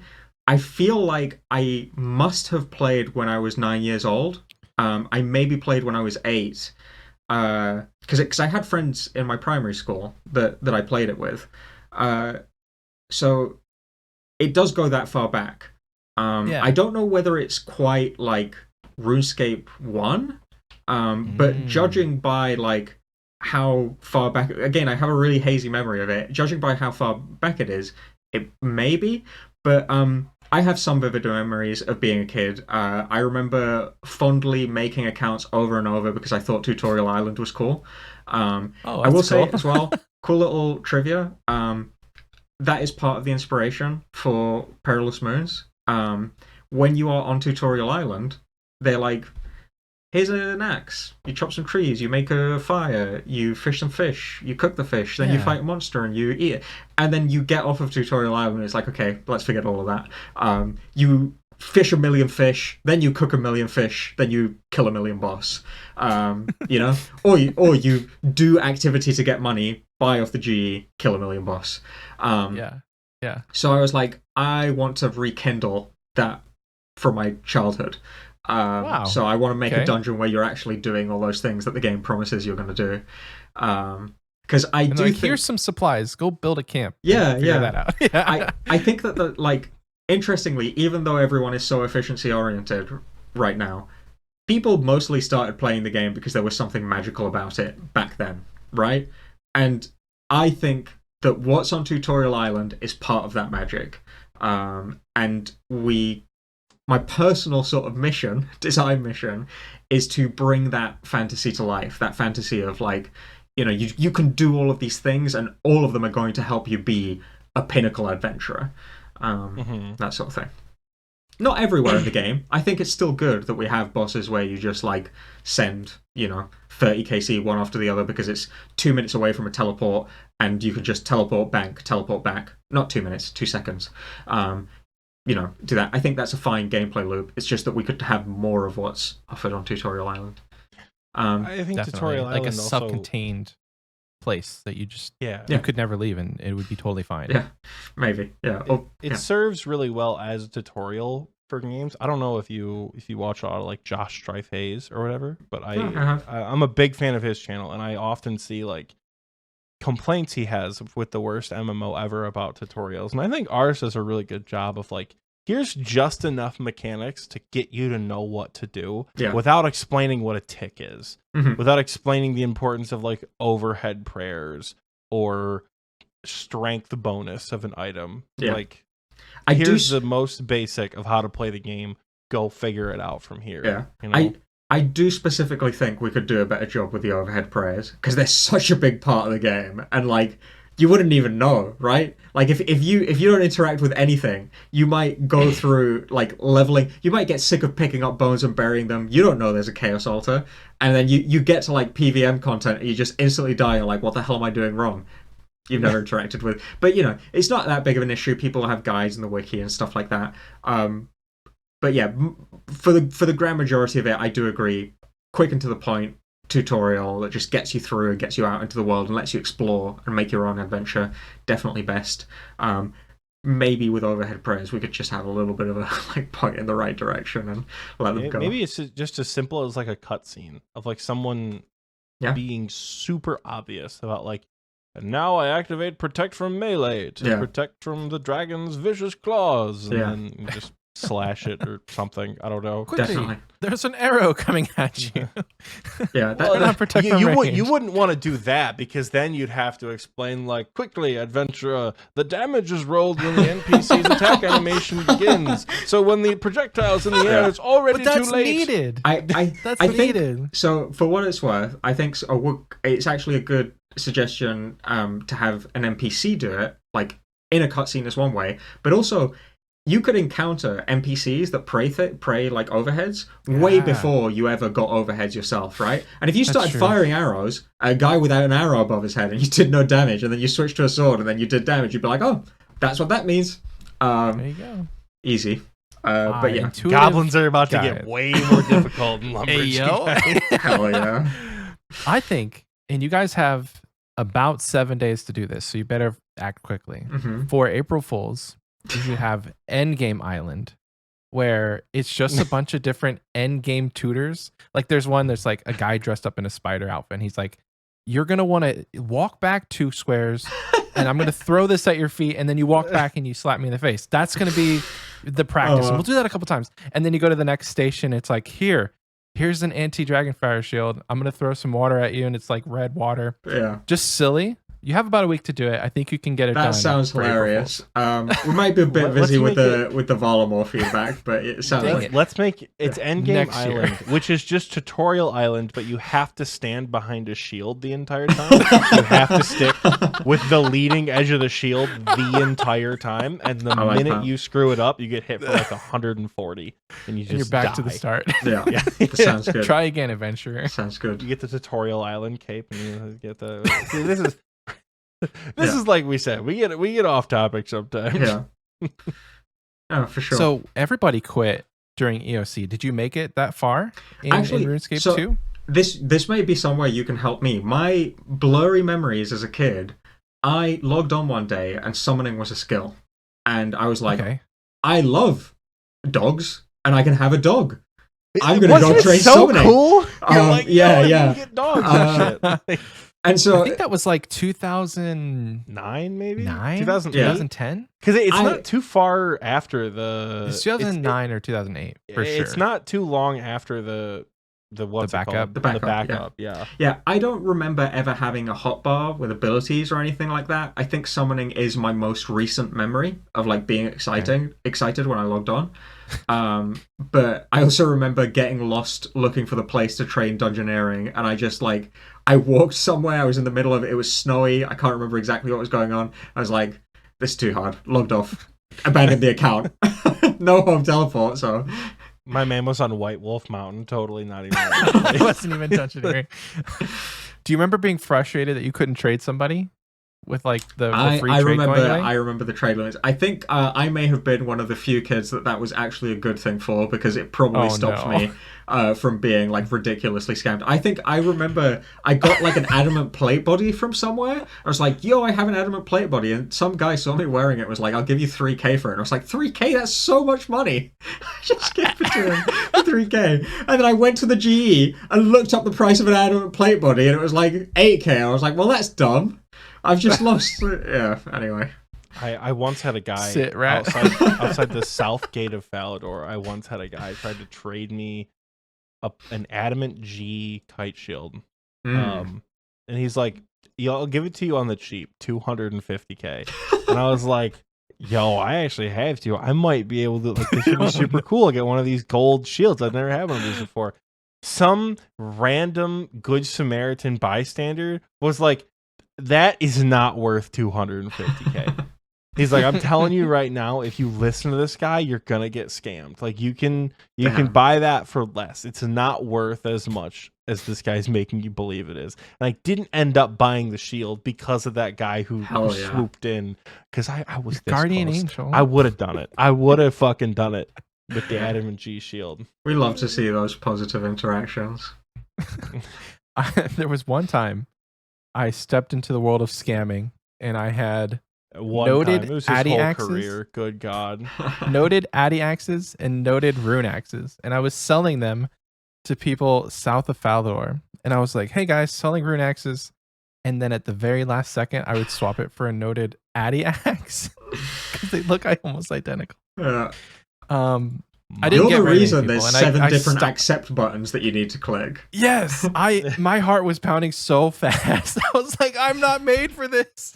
I'm not cut out for this work. My funniest story that's similar to that is one day I was sat at the G and somebody said, if you type your password backwards, somebody will, or Jagex will asterisk it out. I was like, well, that's obviously a lie. And then I saw someone type something really weird, and I was like, huh. So I went in and I changed their password. I recovered their account and I changed their password. They got it back in like a day, but like I wasn't even the guy doing the scam. So the guy doing the scam got hit. The person, I just logged into their account. I didn't even drop all their items to myself or anything. I just wandered around on this account that had higher levels than me, and I was like, damn, this is cool. I have a high level account now. You trees, this shit is awesome. So I did. Can you imagine? You hack. It's like reverse hacking their accounts. Like you put a couple million GP in your bank. You're like, I got to level with you, dog. I just had such a fun time catching sharks. You can have this shit back, dude. I just wanted to experience it for a minute. Yeah. Get them like free XP. Yeah. I needed sharks, and your account was right there. Yeah, like the good old days when scams were more simple than what they are now. Yeah. Because the amount of times that people are like, dude, Bodhi's quitting? That's awesome, man. We're going to get so much money from this every time. Yeah. Every single time. Yeah. My dad works for Jagex, so he's going to ban you. My dad owns Jagex. For sure. I believe it. My dad is Jagex. Well, that's cool. So, like, as far as childhood, you were probably up until at least right around when EOC came out, but not because you still I never saw the hot bar, so yeah. So maybe like a year, because that's when I quit. As like 2011, I graduated high school, and I didn't have a really good computer, and so it's like I don't really care for the new combat system. Mm-hmm. I guess I'll peace out. And I didn't have a lot of time anyway. And I had a new girlfriend. It's like Old School Runescape wasn't around for another couple of years. So it's like, I'm not going to play RuneScape anymore, because membership at that point was pretty expensive too. Like $8 or $9 a month. And I'm like, I'm a broke high school student. I don't have $9 a month without asking my mom for money. So, and my MacBook wouldn't play it. So that's pretty much, I stopped playing until 2016. Yeah. I think is when I officially came back. I made an account around... No, I actually made an account. I brought my RuneScape 3 account into Old School and played that for a while, and then eventually had to make a new account. But yeah. You say you play an Ironman now. Is that that something you've done since the beginning? We can sort of explore the like whole relationship with YouTube thing, because as I said, so to give you an idea of how much YouTube content I consumed, got to the point where the recommendations on my like YouTube homepage were like 300 view videos of like private server accounts, because YouTube did not know what to throw at me. I'd seen like everything. I was like, dude, what do I show this guy? Just all he watches is RuneScape. You probably saw my old like failed series that had 50 views. It's possible. But so as with many people in the modern age of Old School, I watched Settled's Swampletics series, and way before he finished it, I was just like, I really like the way that he's playing the game. I really like how... Because I remember being confused back in the day of like, you know, the best way to make GP and then, you know, progress your account and stuff like that. But this guy's doing like everything. He's like interacting with every aspect of the game. I really like that. But this whole no bank shit, not for me. Not for me. It's too much. So I was like, maybe I'll do one of those regular Ironman. And so I made the Ironman, and I just started to like play it on my tablet while I did like my uni stuff. And I think I was playing free to play for a long time. I was actually playing a free to play Ironman for the longest time. I got sorry to hear that. The Grey Helm aside, wow, I'm sorry to hear that. I banked something like 20,000 gold ore from the crafting guild to Falador. Yeah. And You want to know the worst bit? Is I smithed it all without goldsmith's gauntlets. I just smithed the whole lot. Because I love the smithing skill. I think it's such a cool thematic. I think, well, the way you train it, it's fast, whatever. But I don't think the rewards are very good either. But I love how, like, the thematics are. I love the idea of, like, crafting your own equipment. So I was like, I just want a rune scimitar, and the only way to do it in free-to-play is to get 97 smithing. So I'm going to do that.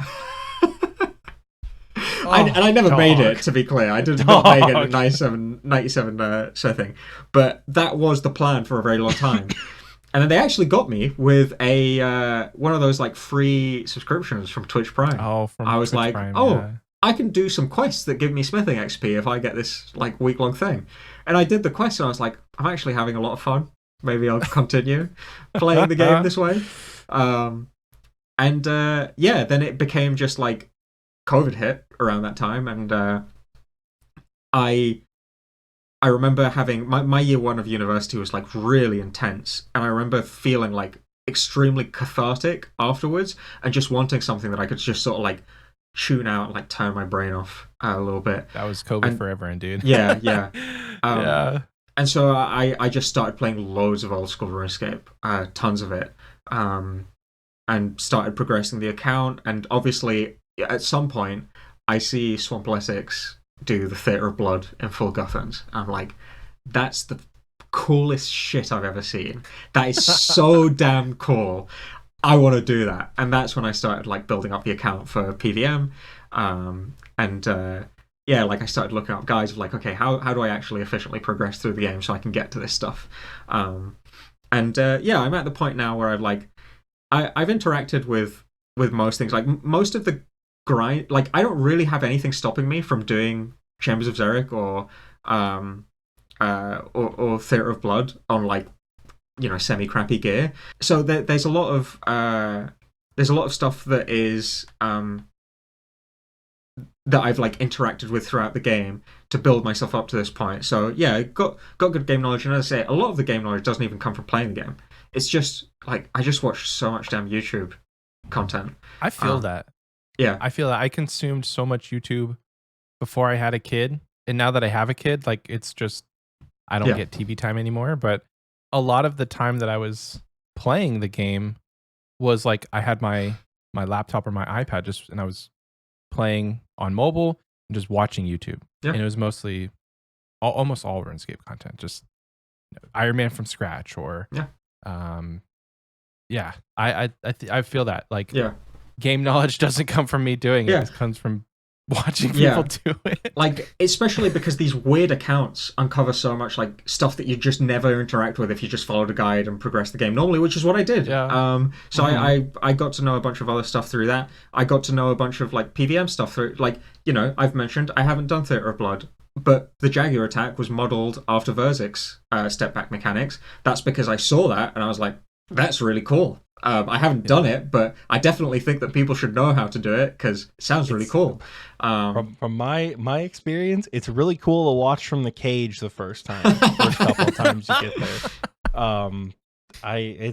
It's really fun to float in the cage and watch. Yeah. But so yeah, nowadays, I mean, we had people. I won't say names because I don't know whether they want people to know, but we had people come in to playtest the Coliseum at one point, and I try to be chill about it because I don't want to be like a massive fangirl when they're all coming in. So I just, like, didn't mention it. I was just, like, trying to interact on, normal level, the professional level. Yeah. But then as they were about to leave, I was like, hey, by the way, before I started working at Jagex, I watched your content, and I just wanted to say, good shit. It's really good. I really enjoyed it. And it's, like, really weird for me to now be, like, making content that people eventually are going to, like, show off on their streams and YouTube accounts and stuff like that. Yeah, it's very special. You have knowingly or unknowingly created the best in slot method for the future Snowflake YouTube videos that you're going to be in. It's true. It's true. Yeah. You have a really cool job. It is. Can we talk about that a little bit as well? Because I think, like, it's really quite crazy to me that I am where I am. Like, I'm not going to say specific ages, but, like, I went through some stuff when I was like just coming out of or just about to finish school. I actually dropped out of school, and I like at one point I wasn't like the dramatic kind of homelessness, but like I had a big fight with my parents, and I was not like I was sleeping in hostels and stuff like that. And then things started to get better, and I repaired my relationship with my parents, and I started working in retail. And I was gonna just keep doing that because things were going well in retail.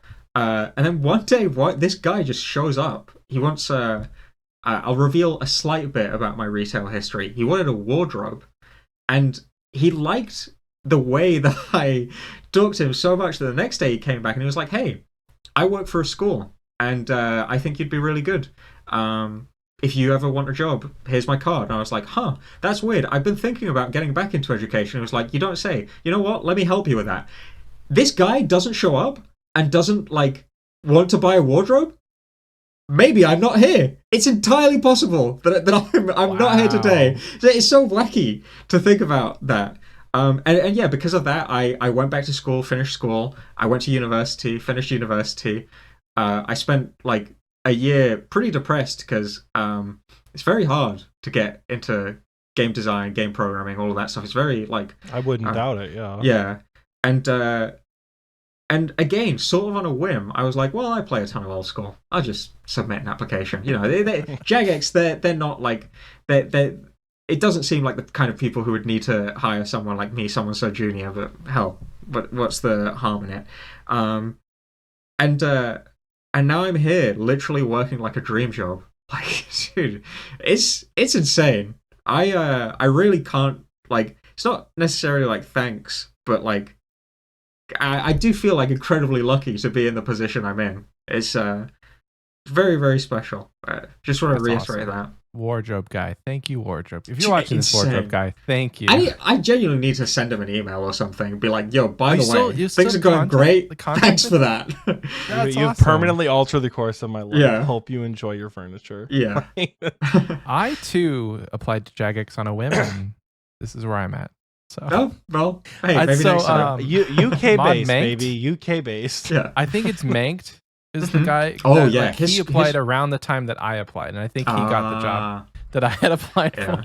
Well, I don't have any experience in the industry, so like I know it wasn't going to happen. But I was looking for a job around that time, and I applied. I'm like, and then I got an email like a week later, like, "Hey, sorry, you're not the right fit." I'm like, I knew that. Thank you. to be fair, a lot of it is just like. Sometimes when you apply, the listing is still up because the contract hasn't been signed, but a person has already been found. This like happens with this happened to me a lot when I was working or not working, looking for jobs. Like I get those emails all the time. It's like, oh, I didn't even get a chance, and then I realized like, oh, actually the position had probably just been filled. I'm also not in the UK. That doesn't help your case at all. At all. I know. That's a big minus. But in your I was column. never offered the opportunity to move, and that's I feel like that's a miss. I'm gonna keep it real with you guys. I would love to help design this game. I don't really have an interest in moving to England because I don't know anyone over there. I can't code, and I love this game, and I love what you guys do for this game so much. Over my dead fucking body, am I gonna get up at 3:30 in the morning to do remote work with the team? Yeah, not gonna happen. Not gonna That's happen. Totally fair. It's totally just fair. Not I would have, just for the record. I would have, but I don't know how to code either. So that doesn't help either. That doesn't help either. I know my strengths. I know my weaknesses. Coding ain't one of them. I think the position I was applying for didn't need it. I can't remember. If like, do you need to know how to code to be a content developer? We don't call them content developers anymore as much. It is like game design now. Game design, yeah, but we do still like all the content that is out there is. I mean, there is like a layer of code beneath what we code, which is like what we sometimes refer to as the engine. And but the layer on top, like the enemies and stuff like that, they're programmed by us. And I think that helps. There are places where design is separated from like programming, and I do genuinely think it works to our benefit that it's not. It means that like people who are in charge of realizing an idea are also the ones realizing that idea. And yeah, I think that makes a huge difference. There are studios that still, like, I mean, good games get made all the time, right? Like, there are studios out there that make it work. But for Old School, I do think it works better this way. So even in, like, because one thing I've always been curious about is, like, the community management team, or like the art department. What is their, like, knowledge of the game's code? Because, like, I might be able to draw really well. Like, all the artists I've seen, Jerv, Soften, Ghost, they kill it. Yeah. But, like, I don't know how to code. Yeah. Like, would the same thing apply to someone who's like, you know, I'm the forward face, I'm like the streamer of the Jmods. Gotcha.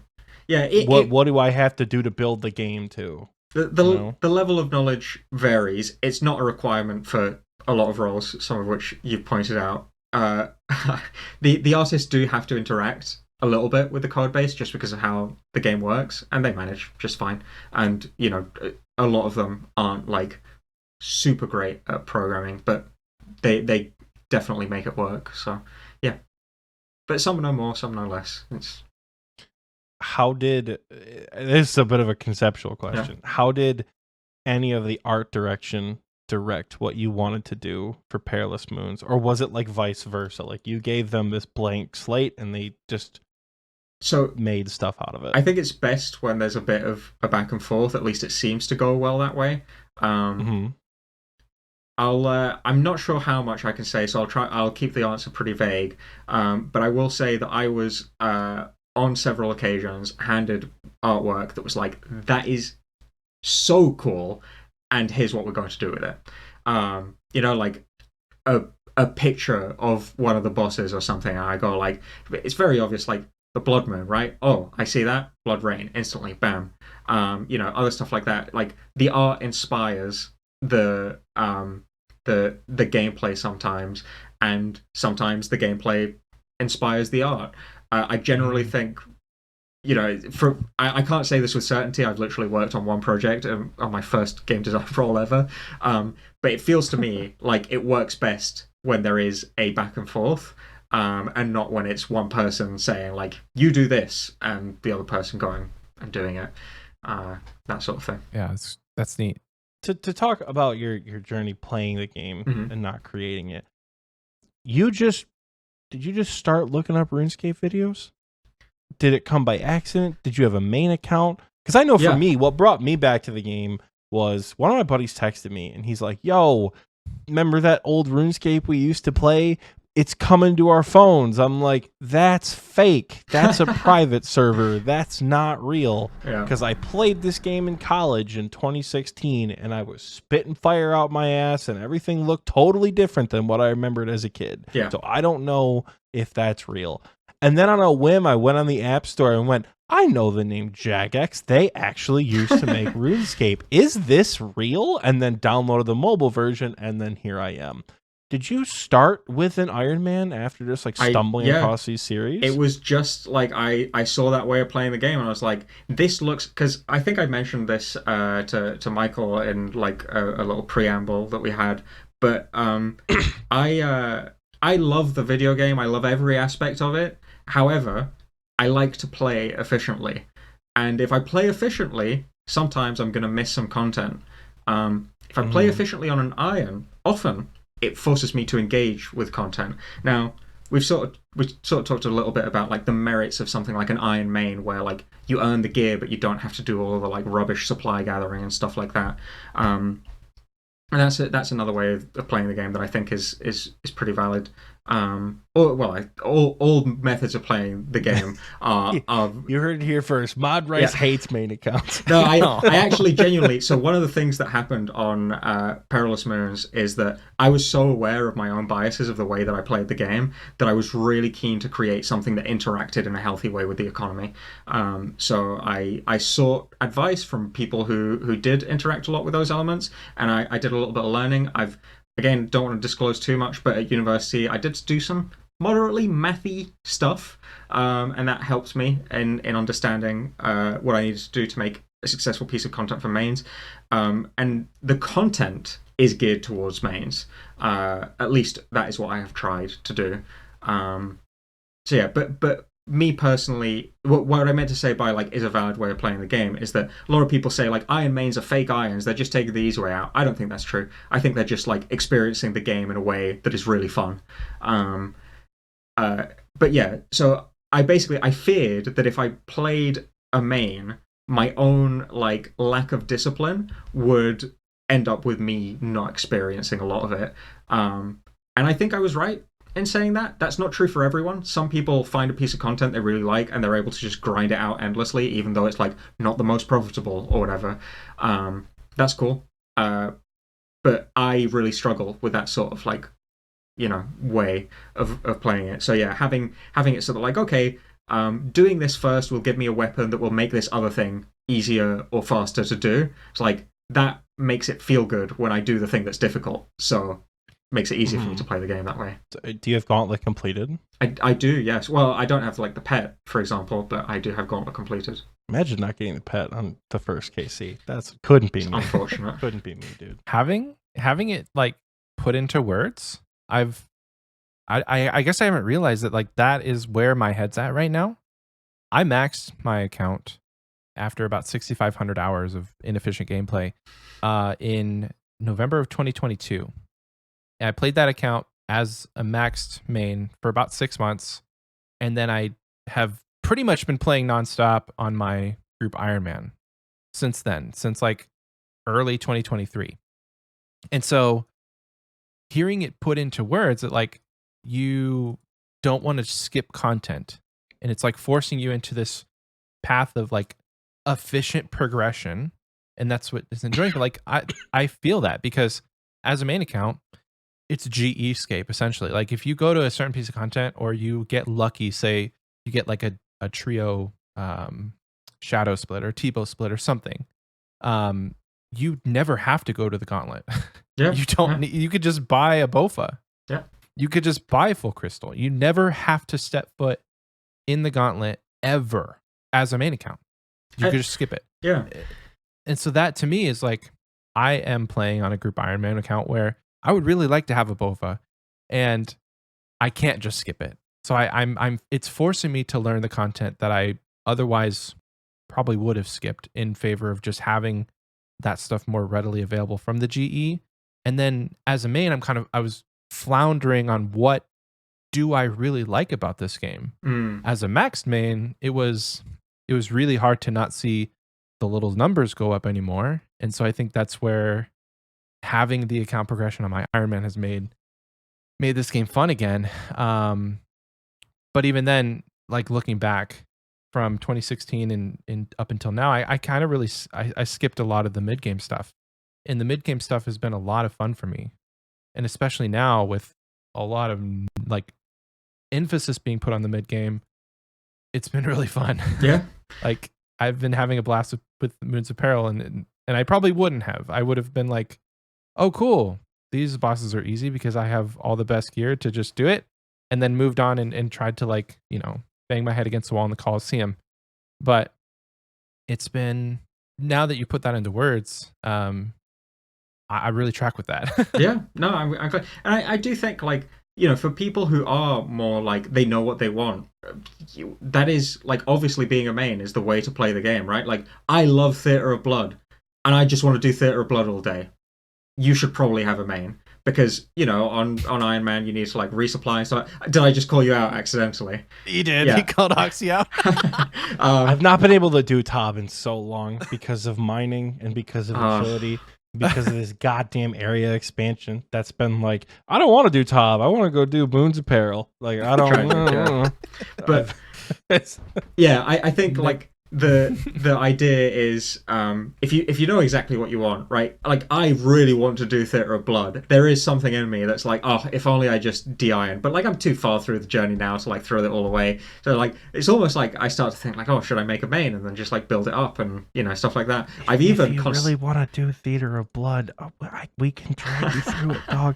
You ever been a melee e-girl? All you need is a whip, and we got you. Cool. Hit me up in the DMs. We can start tobbing together. I'll let you know when I have like 5 minutes of time. But yeah, it takes a little bit longer than 5 minutes to get through a tob. I know you're new, but it's a little bit longer than that. That's gonna make it hard. That's gonna make it hard. You need like 30 minutes. For a learner to explain the rooms, if you as a player don't know how the rooms work entirely beforehand, it's about a 40-45 minute. I'm just gonna do an experience here. Start off with some L. I think start off with some L's. The thing that I was sort of like trying to get across is like, we're so busy with Varlamore feedback. I get home, I'm like, shit, exactly. I don't want to do anything. So hey, I have 5 minutes occasionally. You should not work after work. I'm just letting you know. That much is true, and unfortunately, it's good advice for me. It shouldn't be, but it is. Do you play RuneScape at work? Let me back up. Do you progress your own account at work? Right. I hear that some people are really good at doing this. I am very one-track mind. I like to hone in on a problem and just like really go for it. And I'll be honest, I have a lot of fun making stuff for RuneScape. So I don't even really feel like I need something on my second screen to like take the edge off. I'm just having fun making the stuff. Listen, so stars are so easy, baby. That's like free mining XP all day. Yeah. I wish I could do stars when I'm busy at work. I really do. Not anymore. Thank God that's over. But I would do redwoods probably. Yeah. But yeah, I think the problem is like I struggle to find the time to do like long form content anymore or schedule anything to do with anyone. But I am still excited, like that little fire in me of like watching that. It's honestly every time I think about that Swan Politics finale, it's always that clip of the guy in full Guthans like power sliding out of the soap portal. Just like every time I imagine that, like, oh, I really want to go do that, get involved. So it's still my ambition, but yeah, it's just finding a slightly more relaxed period to like actually get down to it. When the time comes, you're gonna love it. What do you like to do outside of RuneScape? It's honestly a lot more video games. I do love to play video games. I've been playing Lethal Company recently. That's a blast. This Ravenswatch game. I like to do a little bit of I like eating food. I like going out and eating food. That's top 10 activities. And I like to do a little bit of exercise and sport. But it is grand majority of and TTRPGs. They actually, to be honest with you, that's what takes up most of my time because they take so long. It's like 3.5 hours, 4 hours. If I'm playing three times a week. Do you like a DM or player? Are Both. You in multiple games or? I have friends. The only friend I have who properly plays RuneScape is a GM I met like 10 years ago. Yeah, he's unfortunately unable currently to play the game. I'd be like, yo, as soon as you get the chance, please try this out, whatever. But played with him for a long time. We've been playing Lancer and Delta Green recently. They're really cool. One's like a giant mech, like almost a war game. Delta Green is like a TTRPG about playing people who are government agents but also part of an illegal semi-governmental organization that is siphoning funds from like the army to combat like eldritch horrors and aliens and shit like that. It's really fucking cool. Eleanor Protection Agency. Yes, that's what I'm talking about. Someone pointed out to me recently that that's what they are, and I was like, holy shit, that's true. I never clocked with me that Sir Taffy is basically like the leader of the Men in Black. Oh my god! Yeah, do yourself a favor. Look up Xpwaste GPA. You might enjoy some of that as specifically the next one. You might find fun. Cool. But we actually have some buddies who are also RuneScape podcasters, the hosts of Gothics Rest. Yeah. They've been playing Lancer a lot. Oh, really? And it's been like the intro to most of their shows. It's like, what's up? We talk about RuneScape, but we're going to talk about Lancer for the next 20 minutes because they're both in the same campaign together. It's so They seem to be liking it quite a bit. It's really, really, really good. Yeah, I got invited by them to play a campaign that would have been happening today. This show didn't I wasn't able to commit because it's in the middle of the day, and I'm usually only like, hey, I can step away while my kid is napping or while my kid is asleep, but not in the middle of the day. So I had to decline the invitation. But I definitely, now that you guys are talking about it, like, sounds like a lot of fun. It's very, very good. It's a lot of fun throughout the process.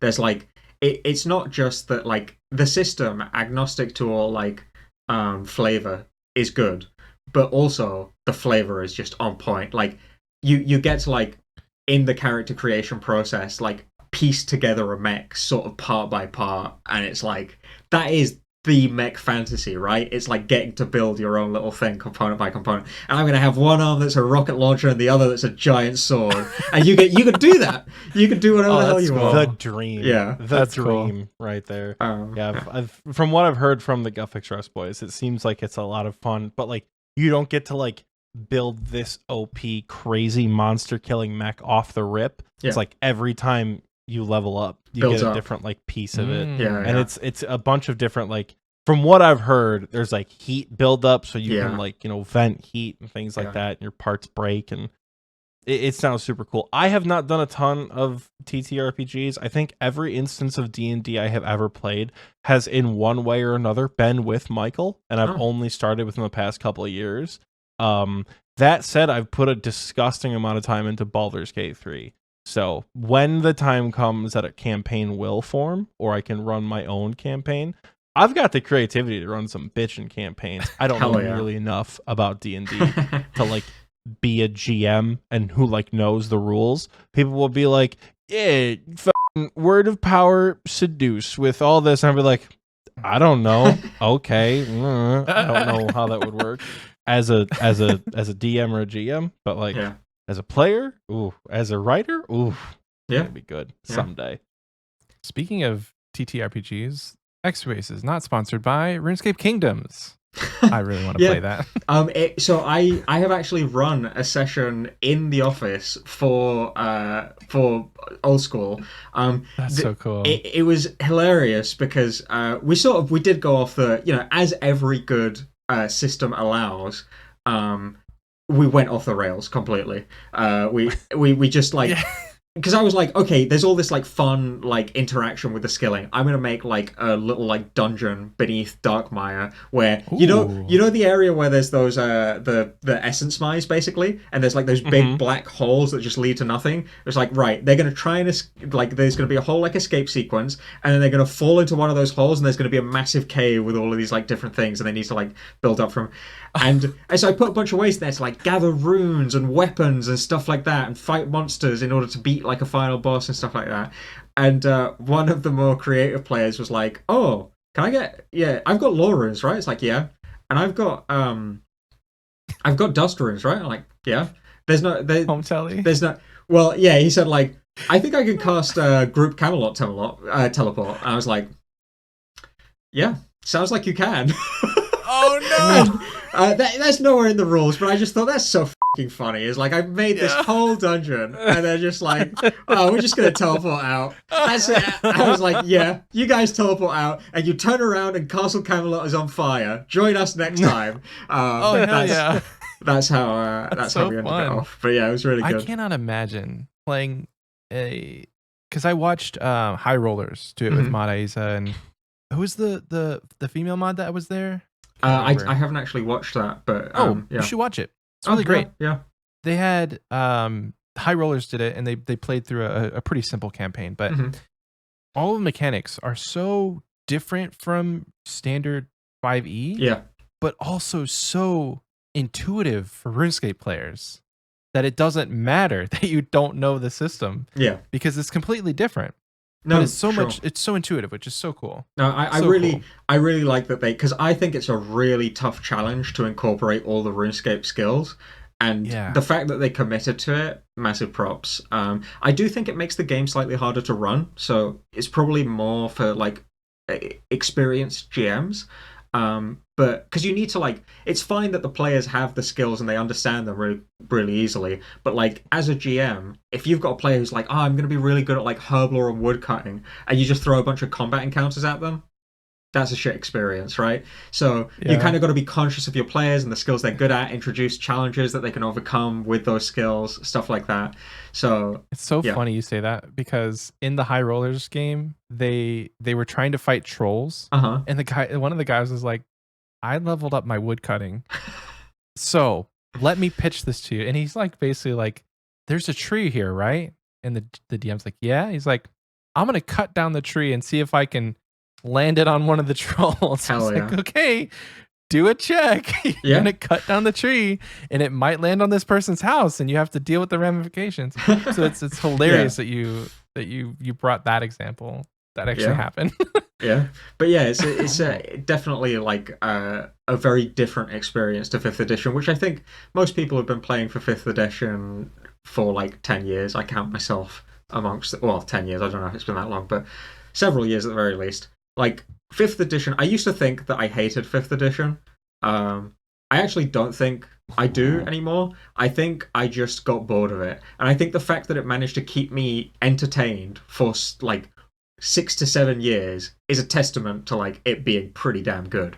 But so in depth. I'm ready to move on to new things, and RSK TTRPG does that quite well. Hear me out. Yeah, as a junior dev who single-handedly developed Varlamore and has all the pull in the world at the company, I think you should make it a requirement that every week various teams of Jmods need to play a round of RuneScape Kingdoms to stimulate creativity for new content of how we can get cool skilling PVM hybrid bosses that, I don't know, feel good, maybe. Because like Michael and I have pitched random shit over the years. Like, didn't we have like a monkey boss that we wanted to pitch? Like a big monkey that you had to like interact with the environment to kill? Big monkey.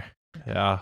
Maybe. We've just done so maybe that, like, as a GM, you could be like, all right, guys, now let's debrief as not as players, but as Jmods. Now, what do we think we could do with a dungeon under Darkmire? Yeah, a cave it's coming. Like? Don't say teleport to Camelot. What could we do with that?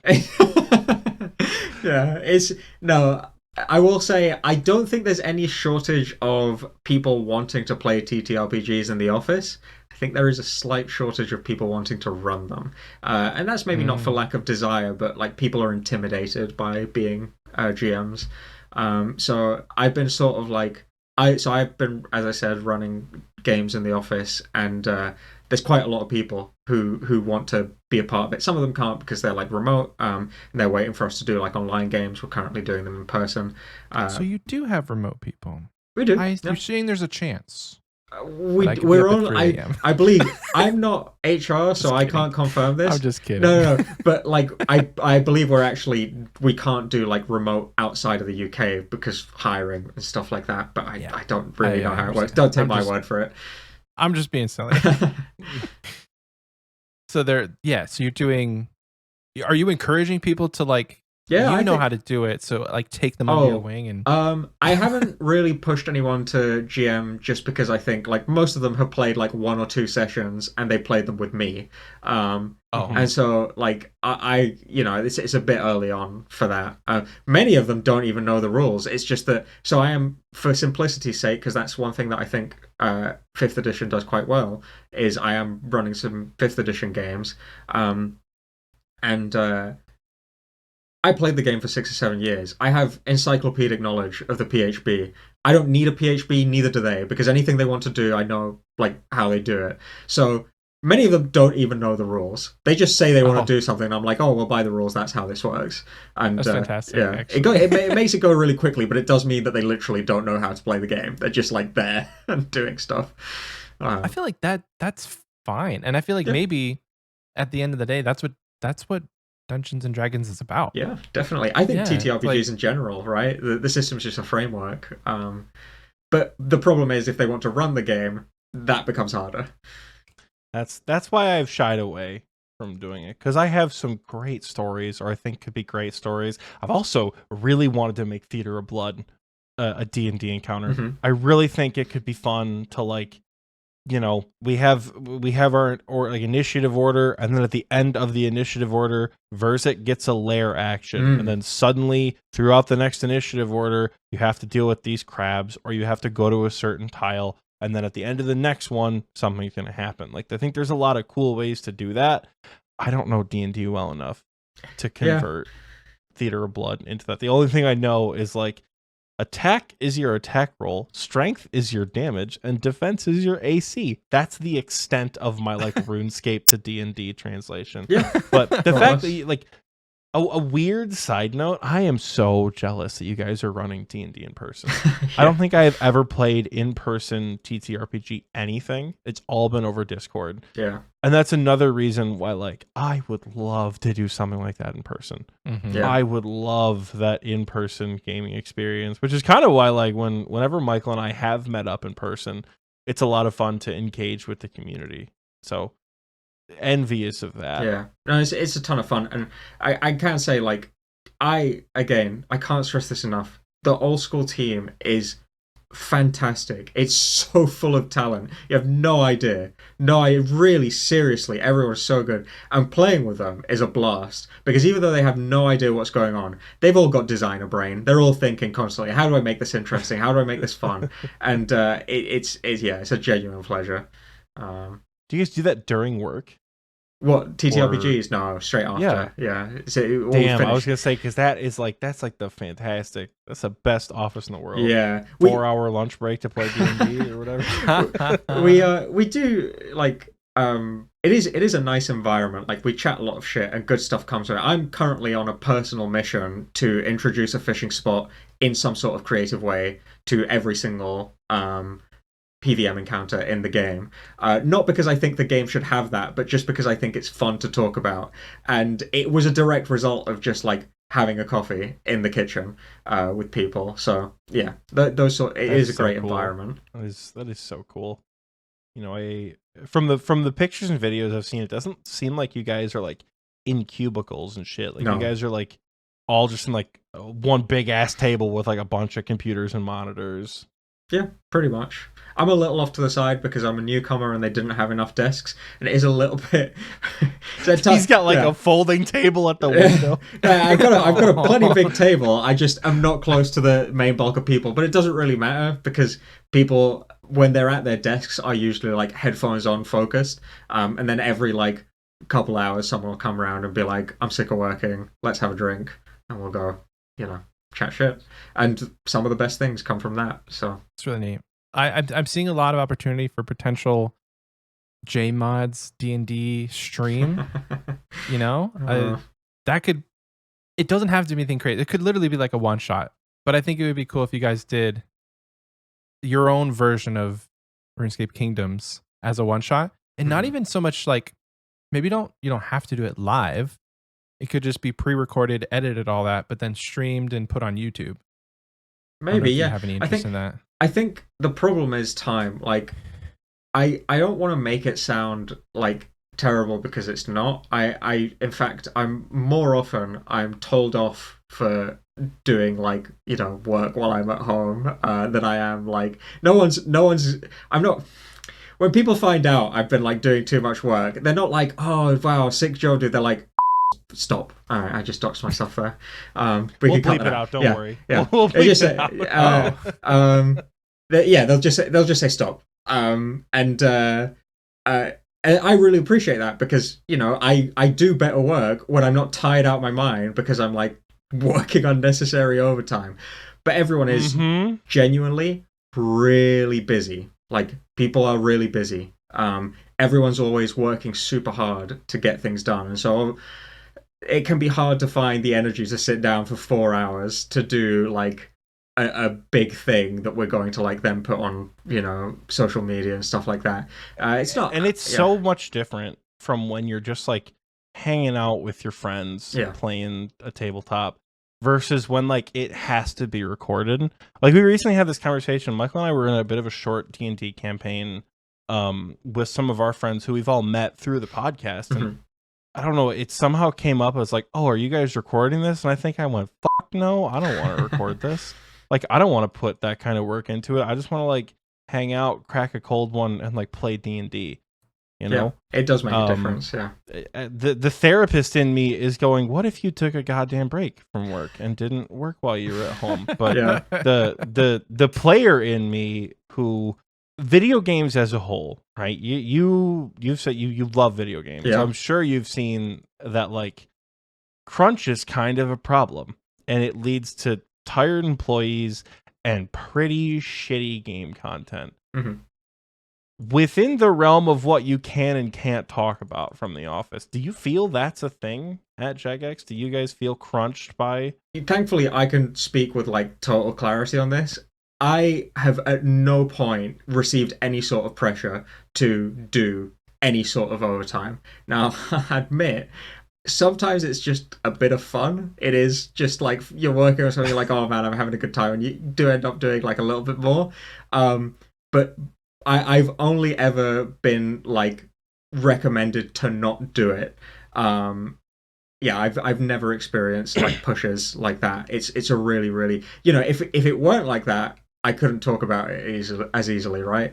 But thankfully, I could talk about it freely because it's good. So yeah, no complaints on that. That's awesome. It's part of the reason, like 8 or 9 hours in and out, call it good. Yeah, I think like it's pretty obvious. I think it comes across that I'm pretty damn happy with where I'm at in life, and part of that is because I have a really good working environment, really good colleagues, people I can learn from, people who respect and trust me to do things right. Yeah, no complaints about office environment whatsoever. Now you get the clout to back it up with Barrows too, because this really is like I joke as like oh ha, but like not to downplay at all. It's like obviously part of that, it had to come as an inspiration, but like it is a ton of fun. I'm glad. Even as a max combat main, I'm having a good time with Perilous Moons. Moons of Peril. I've already forgotten how you pronounce the dungeon. Nay Potsley. I keep having to look at it. I've got the map open. Nay Potsley. Zeal? It's Lee. Nay Potsley. Okay. Nay Potts Lee. That's right. Nay Potts. Like you don't want to. Somebody offers you a Sarah, but you're like, nay pot. Yeah. Pretty much. So I don't know. tiny like weird offshoot question. Who makes the examine texts? Oh, whoever gets their hands on it. It's I am an avid examine text. I love that. I have been examining the shit out of everyone. Whoever wrote that the Minotaur in the Coliseum is the least milkable cow they've ever seen. Stop it. Get some help. Whoever referred to Catman in the Coliseum as a furry, look at me. Stop it. Get some help. I got I was sent messages about these particular examine texts being like, is this too much? Can you reveal who did that one? I think it's funner if I don't. I think that it was one person who did it. I'll say that much. It was very funny getting that message and being Not like, all heroes wear capes. Yeah. At least he brought the loincloth. Get out of my Coliseum. I can't do this with you.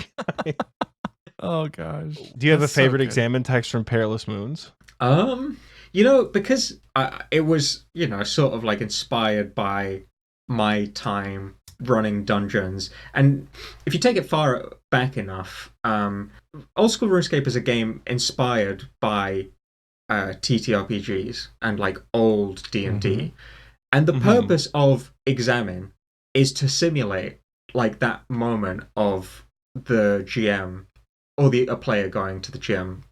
Do I, what does this look like, or how do I think there's anything weird about this, that sort of thing. And so with Perilous Moons, I was just like, I'm going to go a little bit weird and out there, and I'm actually going to try and make the examine texts like descriptive. The ones that I have gotten, in a way that I would in D&D. Not descriptive in that they give really good detail, but that they give a vibe. So like a trick you get told for TTRPGs often is, if you want to immerse people, like, don't just focus on what things look like. Focus on what they feel like, focus on what they smell like, focus on the temperature. So there's a lot of stuff with the monsters that were, I did the examine text for, where I was like, okay, what can I say to get across the vibe of this creature? I think for the grimy lizards, I did something like a living ecosystem or something like that, just to give an idea of like, I sort of imagine them as like mossy and like covered in like little bugs that are crawling around their like grassy backs and stuff like that. Like a mobile terrarium. I love it. Yeah. So I actually didn't do anything that was all that humorous. Most of the humor that I had will unfortunately go unnoticed, either due to people spacebarring through it or just due to people going through the quest as normal, because most of the humor that I introduced was in the side characters, the builders in the quest. The builders were the little bit that I read of the builders, they were so wacky. Yeah. They're just sort of like, I wanted to give them like a unique perspective on life for a couple of builders. It's sort of very Monty Python inspired, where you have these characters who have like very simple jobs, but they are like weirdly wise and knowledgeable. So yeah, that was where I had the most fun with that sort of stuff. But examining text, I tried to like inspire myself with what I'd done so far in the time I played TTRPGs. Like a good balance of like really caring and also not taking it too seriously. Yeah, because I think some of those examine texts, like least milkable cow you've ever seen, is utterly ridiculous for an enemy that can just like ruin the run for you. For sure. And because I've explained to people that like, yeah, RuneScape has this like dumbass like wave based minigame where like the final boss's name is Zuck and it's 69 waves. Like, oh, that sounds crazy, like stupid and memey. I'm like, yeah, it's the single hardest piece of content in the game. They're like, huh? I'm like, yeah, it's a really weird balance. Yeah. I love it. I love Old School's sense of humor and the weirdness with like how sometimes it's like it's so serious and so intense and so thematic, and sometimes at the same time it's just like a little bit weird, and it makes it better. Big fan. Okay, I do have to give you props. I don't know if it was you. I need to give somebody props. I was reading the quest dialogue, and you're talking to the big spirit, and I don't know the gender, so they What's asked the spirit's name. Yeah. What's the spirit's name? Ayat Lally. Ayat Lally. It's a female, right? On my bingo card, I tell you what, Ayat Lally would not have been on my card. Ayat Lally. It was even to be honest with you, it was even worse at an earlier point in development. I could say that they, I don't really know. I don't think they have a concept of gender. Had a U at the beginning of their name, so it was Wayat Lally, which a lot of people were struggling with. So I was like, okay, we'll drop the U. Ayat Lally. Okay. In the conversation, when they're first asking you to like fight all of these, and you're looking for the 3 items. Yeah. They go, I'm just gonna ask you one small favor, and it's really quick, but your character goes, oh no. Yeah, I pushed for that. There were some people in the team were like, oh, I don't know, if we do these references too often, they might start to get old. And I was like, no, we gotta have this one. That's so I feel like freaking good. I laughed out loud. The character, I feel like, touches on some quests, like one small favor. Yeah, are always really funny because a lot of us, I haven't done one small favor in years. Even on my GIM, it's so that easy. is rotting so in a different corner of RuneScape. Yeah, Oxie, you need to play it. I do. Perilous Moons. I played TOA on my Ironman last night. Don't do that.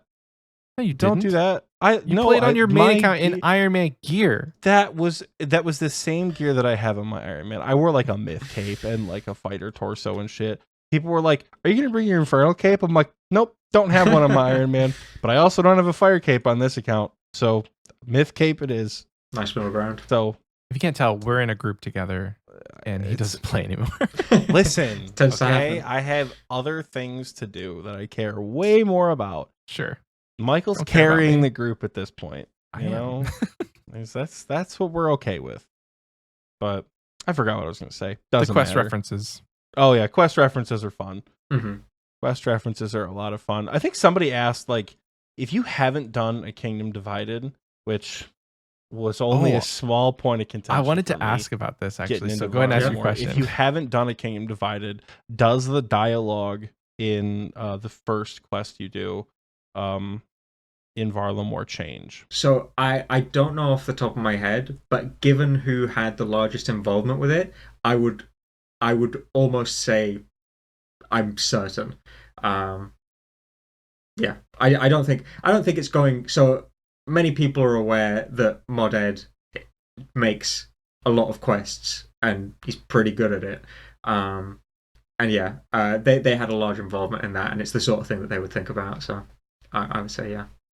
The question I have for you, and you may not have any sort of background knowledge or can't say anything, but we have on this show spent many an hour arguing, bickering, whatever you want to call it, between me and Oxie about how a kingdom divided should have been a prerequisite or should have not been a prerequisite for Children of the Sun, and how that would have been totally absurd, or that would have been the best decision ever to have a fetch quest, have a prereq as like a master grandmaster quest.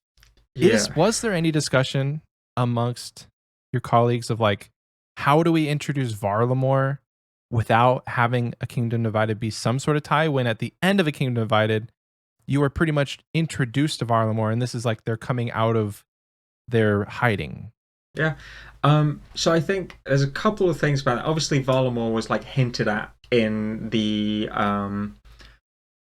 I forget the name. Forthos dungeon. You encounter people from Varlamore in there.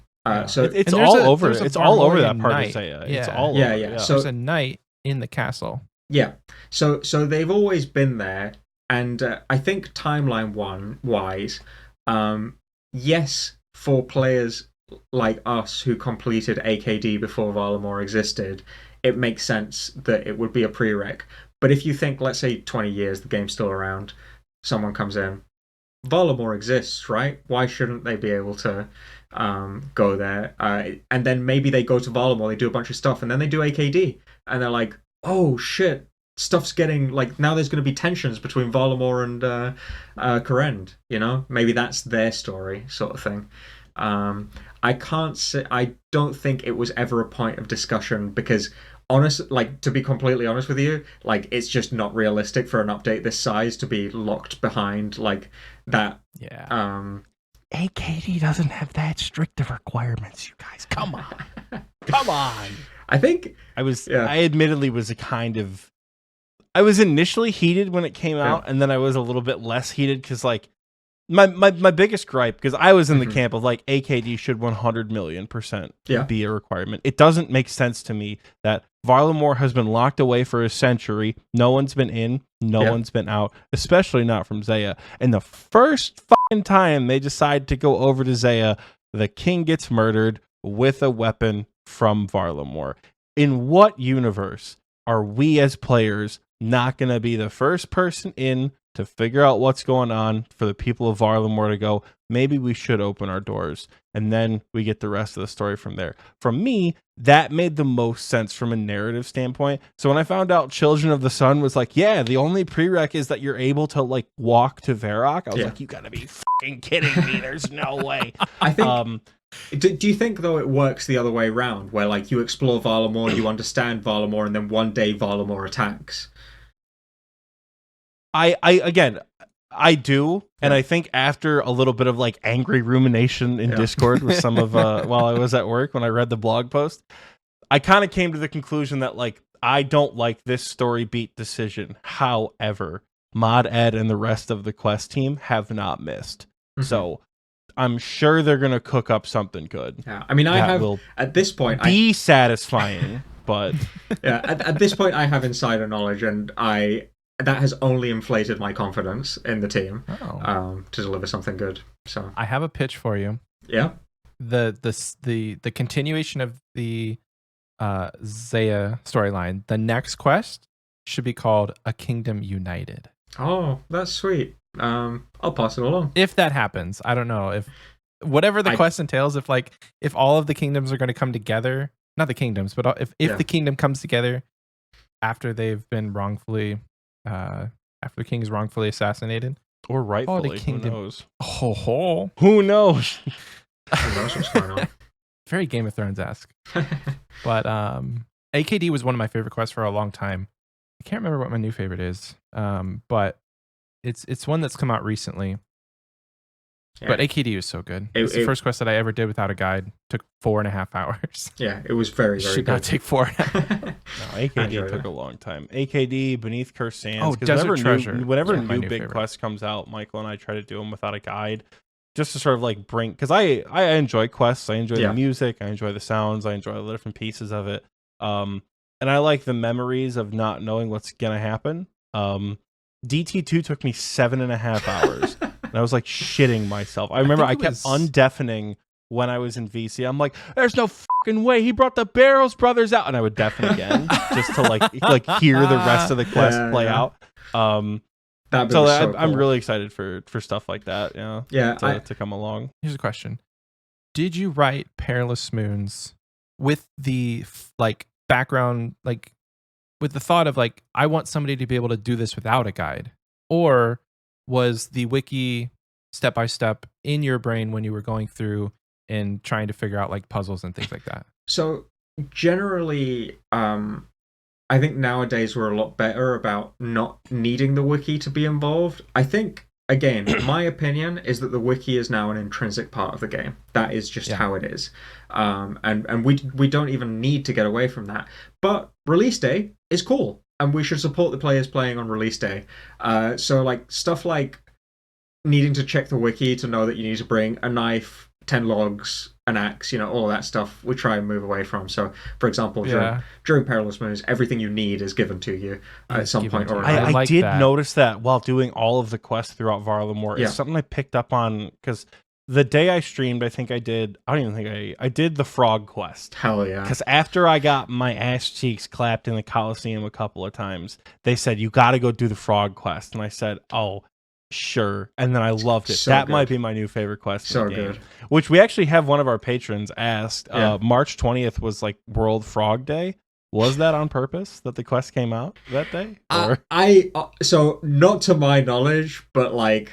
who knows? It seems like too big of a coincidence. I haven't had an opportunity to ask, but like, my God, that's insane. Yeah.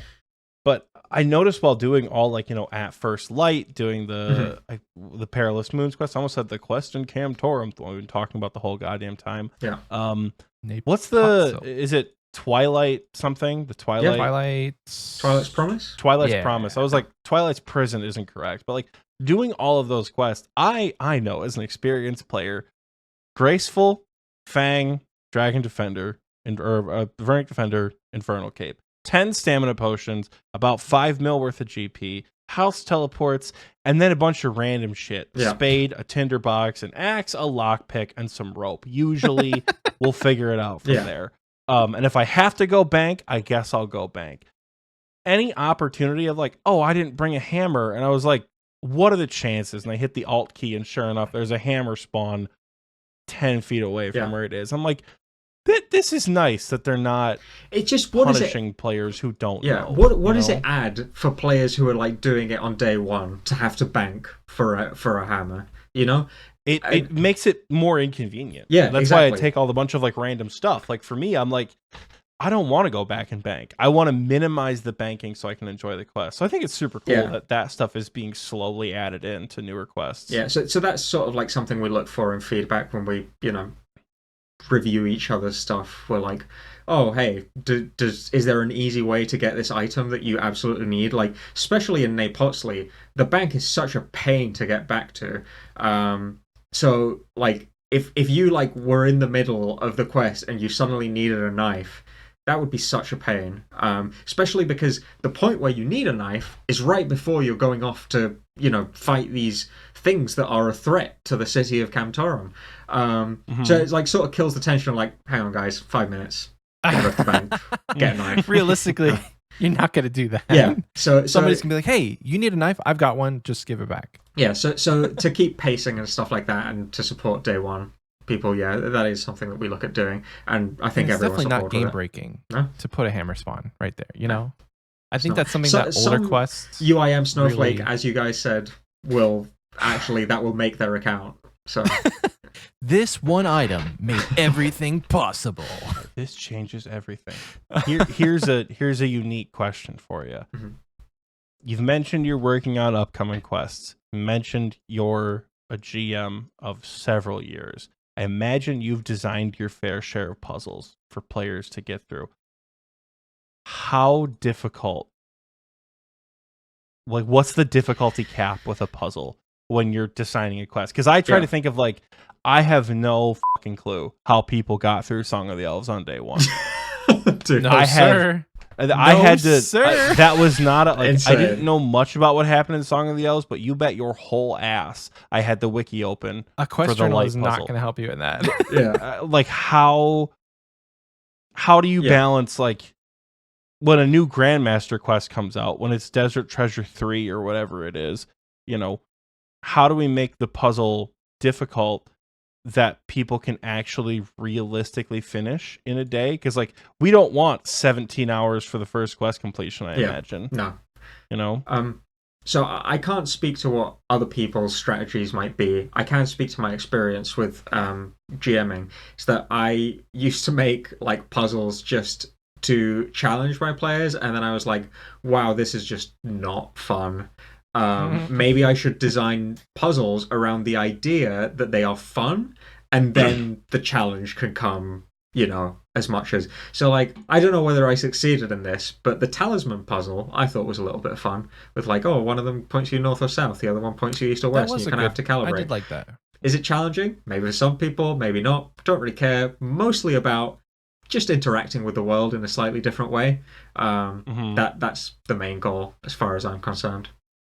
I didn't realize you had to click on both. I thought, oh, one of them is called, like, the Earth Room. The other one's called the Water Room. So sure, they interact differently. So I was, like, running around with north and south. I'm like, it's north, it's south. I'm like, which tile does it want me to stand on? Yeah. And then it's like, it doesn't do anything. I'm like, so why is nothing happening? Because then I was like, what happens if I click on the other one? And it said east and west. I'm like, Jesus Christ. This is why we use a guide for these quests. It would have been kind of cool if there was a mechanic where the whatever her name was in a different spot for every person. So then, like, you had a random luckily location. For you, that is exactly how it works. Oh, sick. Okay. Yeah. Cool. I did wonder that because she popped up in a space. I'm like, this big ass spirit shouldn't be fitting here. Because I got mine, like, right, the bridge on the lower level with that tiny little island. Oh, yeah. The spirit popped up there for me. I'm like, you look so crammed in your tiny little location. Like, so was that a choice? But that's pretty cool. Yeah, the idea was, it wasn't even, like, motivated by any particular... It was mostly flavor. I was just like, they are the guardian of this place, right? I kind of wanted them to feel like they were patrolling. So one day, the wiki is going to compile every single place that it can spawn. And they're going to know with what frequency it spawns where, and that will tell a story.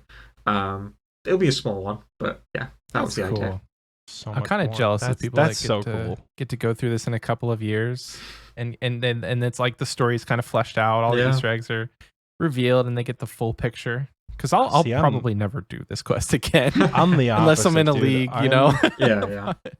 I love being on the front lines of, like, what works, what doesn't work. You know, I love, like, for as much as I think TOA is kind of stinky, I really did like the first couple weeks of TOA. I liked getting DMs from people on Twitter at, like, 4 o'clock in the morning after I have been at TOA all day. That's like, dude, DDS might actually kind of at Wardens with the blue potion. So I was like, all right, hold on, maybe, like, that could work. Like, I love being a part of that. I don't think I'm one of those players who can, like, figure out a new tactic. Like, I'm not going to create a butterfly. I'm not going to create a Kirby skip or a Wook's walk. I don't think. But, you know, even when, like, in the Coliseum, using existing game knowledge helped quite a bit. Like, I was looking at something, I'm like, is this just like an off tick angle? Like, do I have to run out from a certain place of the pillar? Like, this is just Inferno. Okay. You know, I really like when those kinds of things develop. Yeah, I think there's a balance, right? You want there to be enough familiarity that people feel that the skills that they've built up over all these years playing the game are actually useful, but also like some new territory for them to challenge themselves with. I think, yeah, the Coliseum did a really good job of that. Yeah, as I say, my involvement with that was more minor because I was more involved with Perilous Moons. So yeah, credit goes to the team on that of like just crafting a really well balanced experience. Yeah, I think it's awesome. Like the team effort that you guys put in, the content delivered. The Coliseum, Perilous Moons, Varlamore. I'm so excited for part 2. Hell yeah. I think I don't know, like as far as updates go, I was the most blind to anything that was happening in Varlamore, because like for me, my knowledge goes, there's a new continent, Barrows 2. That's all that I knew. I mean, I kind of had like, okay, there's a Coliseum. Barrows 2, Blue Inferno, Hunter Slayer. Sweet. Nice. The summation of the updates. I was like, wait, where's the agility course? Oh, that's probably in part 2. I forgot that got moved because I was like, oh, we're about to train agility like a mother, and then it got moved. It's so all good stuff. I'm really excited to okay, I guess this is a maybe a more, if you could answer it cryptically, is Varlamore 2 soon? Boy, I don't even know that I know. Okay. Because obviously we have plans for what we'd like to do in batch 2, but there are questions of like, Varlamore batch 2 isn't the only thing that we want to do. Notably, we are working on a brand new skill. It would be good to have a lot of resources working on the brand new skill to make it as good as it can be. So, it's hard to say when things will land because it's hard to say where we need to prioritize things. Again, always goes back to like what the community wants to see next, sort of thing. Yeah, absolutely. So, yeah, hard for me to say. I don't even know that I know. I might have been told at one point, but I'm not even sure. As a betting man and as a filthy speculator myself, I would imagine we hear about it at whatever the summer summit equivalent of. That seems like a reasonable guess. Like that's. It seems like if they released it in May, what the f were you guys doing? That we couldn't have just like put it all in one big update. Yeah. But it is. I feel like we need some time because While Guthic Sleeps is going to be big as it is, and sailing is such an out of sight, out of mind thing. Yeah, it is very much that. People brought it up on the first day of Varlamore. I was like, dude, the fucking dock is like made for sailing, and other people in our community were like, oh my god, it totally is. Yeah. Like the little like, what's it called? Like the Orthon or something. Cothon, yeah. I knew it was like a weird Oth pronunciation, but like that's so designed with sailing in mind. You can't change my mind that it's not. I cannot wait to take my dinghy on the aqueduct. Yeah. I cannot wait. Oh yeah. I have it's so exciting for me to conceptualize like being able to move through the game in a different way. I'm genuinely super psyched for it. I because I'm not on like sailing stuff. Whenever I see people working on it, I'm just like a player. I'm just like, oh my god, this is so cool. That. Yeah. It's really neat. I can't wait for sailing. I can, but I can't, right? Yeah. Because we have to go bye. It has to be good. Because this is my personal opinion. That doesn't necessarily mean it's what we have to do. But I genuinely think that like new skills is a super interesting space for the game to explore.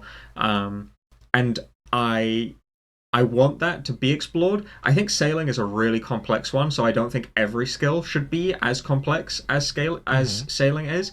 But like, obviously, if we're going to have other skills, then probably we need to convince people that like we can do new skills really well by making the first one good. So we're very keen to make the first one good. Yeah, I agree. It's going to keep the game fresh. I don't envy your job when we get backed into the corner of the only skill we can add is a combat skill. Don't envy that for you guys. But yeah, I'm excited. Overall, a new skill good. And it's going to bring it back to kind of what we talked about at the beginning, it's going to bring back that like no one knows what the fuck is going on. and we're all just aimlessly wandering around, having a good time. We got shanties going on Spotify, just having a good time with people. I'm excited. Yeah, legitimately, I will probably take 2 weeks off of work. Hell legitimately, yeah. With how much depth, like you talk about Varlamore, there was so much to do just in like one day, and we're still experiencing it. What will have been a week later once this episode comes out. New skill, that's years of content, and so I think it deserves. I think it is time off. Definitely important to keep in mind that like how large the skills are nowadays is a result of 20 years of game. Of course. So it's not going to be as massive as something like Slayer, for example. That's just had so many years of updates. Well, you know what? It might be, but what I mean to say is it's not going to be everything it ever will be. There will be a lot of room for it to expand into. So, yeah. And that's the beauty of RuneScape, baby. Yeah, that's definitely the beauty of this game. Like, why we're still here. It's why we're still here. Hell yeah. So, I think we have a couple more questions. Yeah. From the patrons. Would you just want to go through a rapid fire just to get to do these here? Okay. So we have. Do you want me to say the names or? Yeah, absolutely. Shout them out. Shout them out. Nazis? I don't know. Nazis. Yep. Riley. Yep. Okay. Will you ever bring back dangerous random events? That used to be the funniest shit at the Karamja dock and holds a special place in my heart. Got to keep the HCIMs on their toes. I actually genuinely believe that this is an important part of Old School RuneScape history. It's a part of my core memories, is the whole random events thing. And I know the release of Forestry was controversial. I wasn't here when Forestry began to be a thing. I hope that hasn't put people off random events because, again, you think back to when everyone used to play the game in 2006.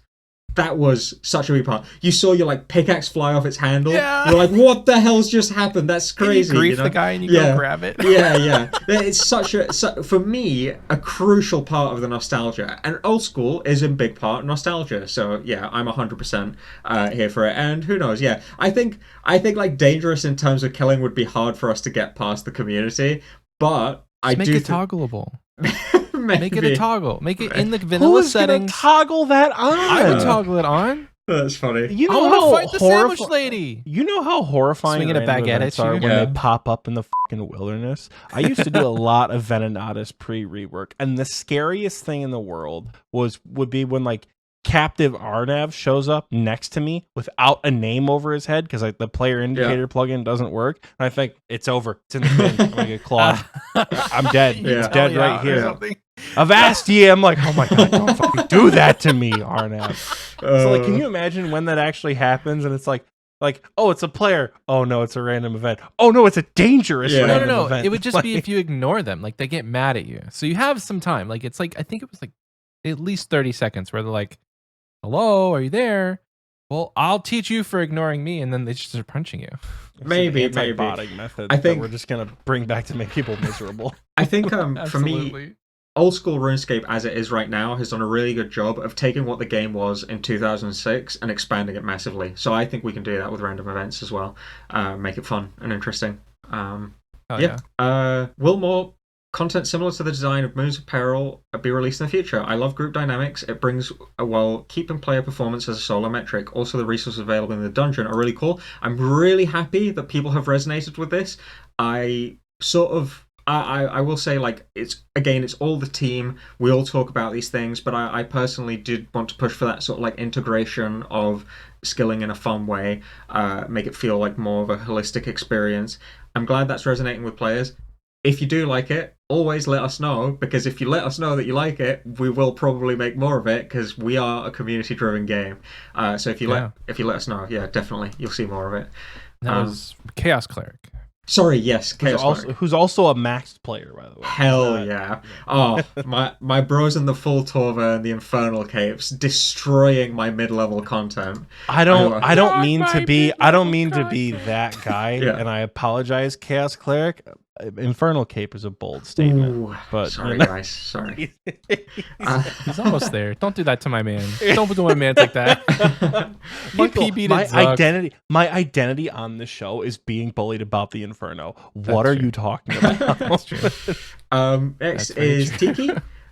Which is your favorite quest and why is it the Frog Quest? Frog Quest is my favorite quest. I will say, I think I'm a little sad that my boys the Builders haven't gotten more representation. I don't think they're quite as hilarious as the frogs, but I am fond of them. Is there a future to this quest line? I mentioned this on a stream. I think that quest name is literally as long as the current quest interface will allow us to make quests. So having a 2 at the end of it is not feasible. We'll see how we work around that problem. That's hilarious. Capybaras. Solidarity frog ever. That's got to be the next question. Capybara not being an option. Which of the new animals would you want as a pet IRL? Well, feels like a lot of them would either like kill me or burn down my house. So possibly the Jerboas. Jerboas are pretty harmless. They're kind of cool. Was it intentional to make Perilous Moons like a casino? Kind of. It was a side effect of the wanting to make the skilling an integrated part meant that you had to make the bank a little less lucrative to use because otherwise people are just going to bank and run, right? And then we made the skilling fun so that it wouldn't be the boring part of the run. It would still be like, something slightly engaging. And what do you know? All of a sudden, you don't want to leave the dungeon. So it's, in a way, it was intended. Are there still fun things people haven't found out, like the gambling aspect of Perilous Moon's gear? Yes. Can you confirm if capybaras, or if the capybara with an orange on its head has a name, official name or unofficial?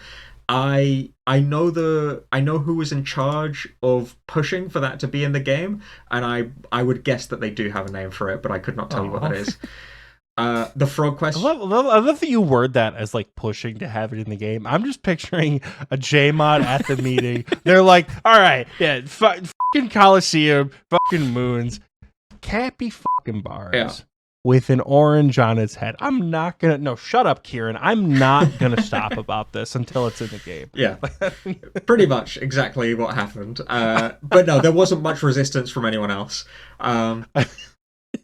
So that attitude was just like the first session. Everyone's like, sounds good. Yeah.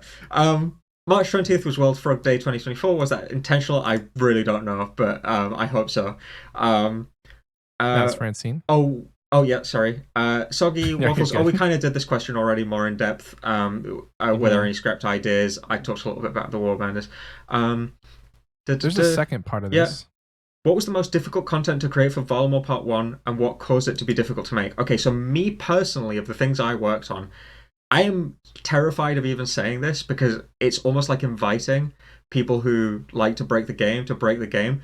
I was deathly terrified that that whole system that allows you to like solo the boss while also being in a group of people is fairly new and is also fairly weird in how it works. In order for it to be allowed to work, I had to do some very weird stuff. I was terrified it was going to break horrendously. I was sure that someone was going to find a way to break it horrendously on day one. The fact that no one has is a real relief. That was really difficult to do, to get it to work that way. We're just going to censor that, like the middle bit out of that where you're talking about what it is. Yeah. So it's just going to be, I was really worried that beep would break the game, and now people have to speculate on what it is. Maybe. But as far as like difficult content to like make good, I mean, it's really hard to, I think, make content that is as hard and as fun as the Coliseum, and I think I'll go ahead and say we, because I did have a hand in it and I'm proud of the contributions I made, but like definitely big credit to the team on this. Like we just did a great job with that. What is a skill you actually dislike to train and why is it firemaking? So because I'm not very good at 3-tick mining, I actually really dislike mining. Or not 3-tick. A man of culture. 1.5-tick granite or whatever. But maybe I'll get into it one day and maybe it'll be fun, who knows. I don't necessarily dislike firemaking, and it's for kind of a weird reason. I mentioned, I think in a preamble, that I'm a very thematics-driven person. Even if the XP is kind of bad, I think the thematics of something being good can like drive me to do that activity a lot. I think fire making, despite being a super weird skill to exist in the game, like why the hell, right? It's literally burning money. Yeah, is actually thematically really interesting for how it's been implemented for like things like Shades of Morton and the like those boats that you can set on fire at the barbarian training.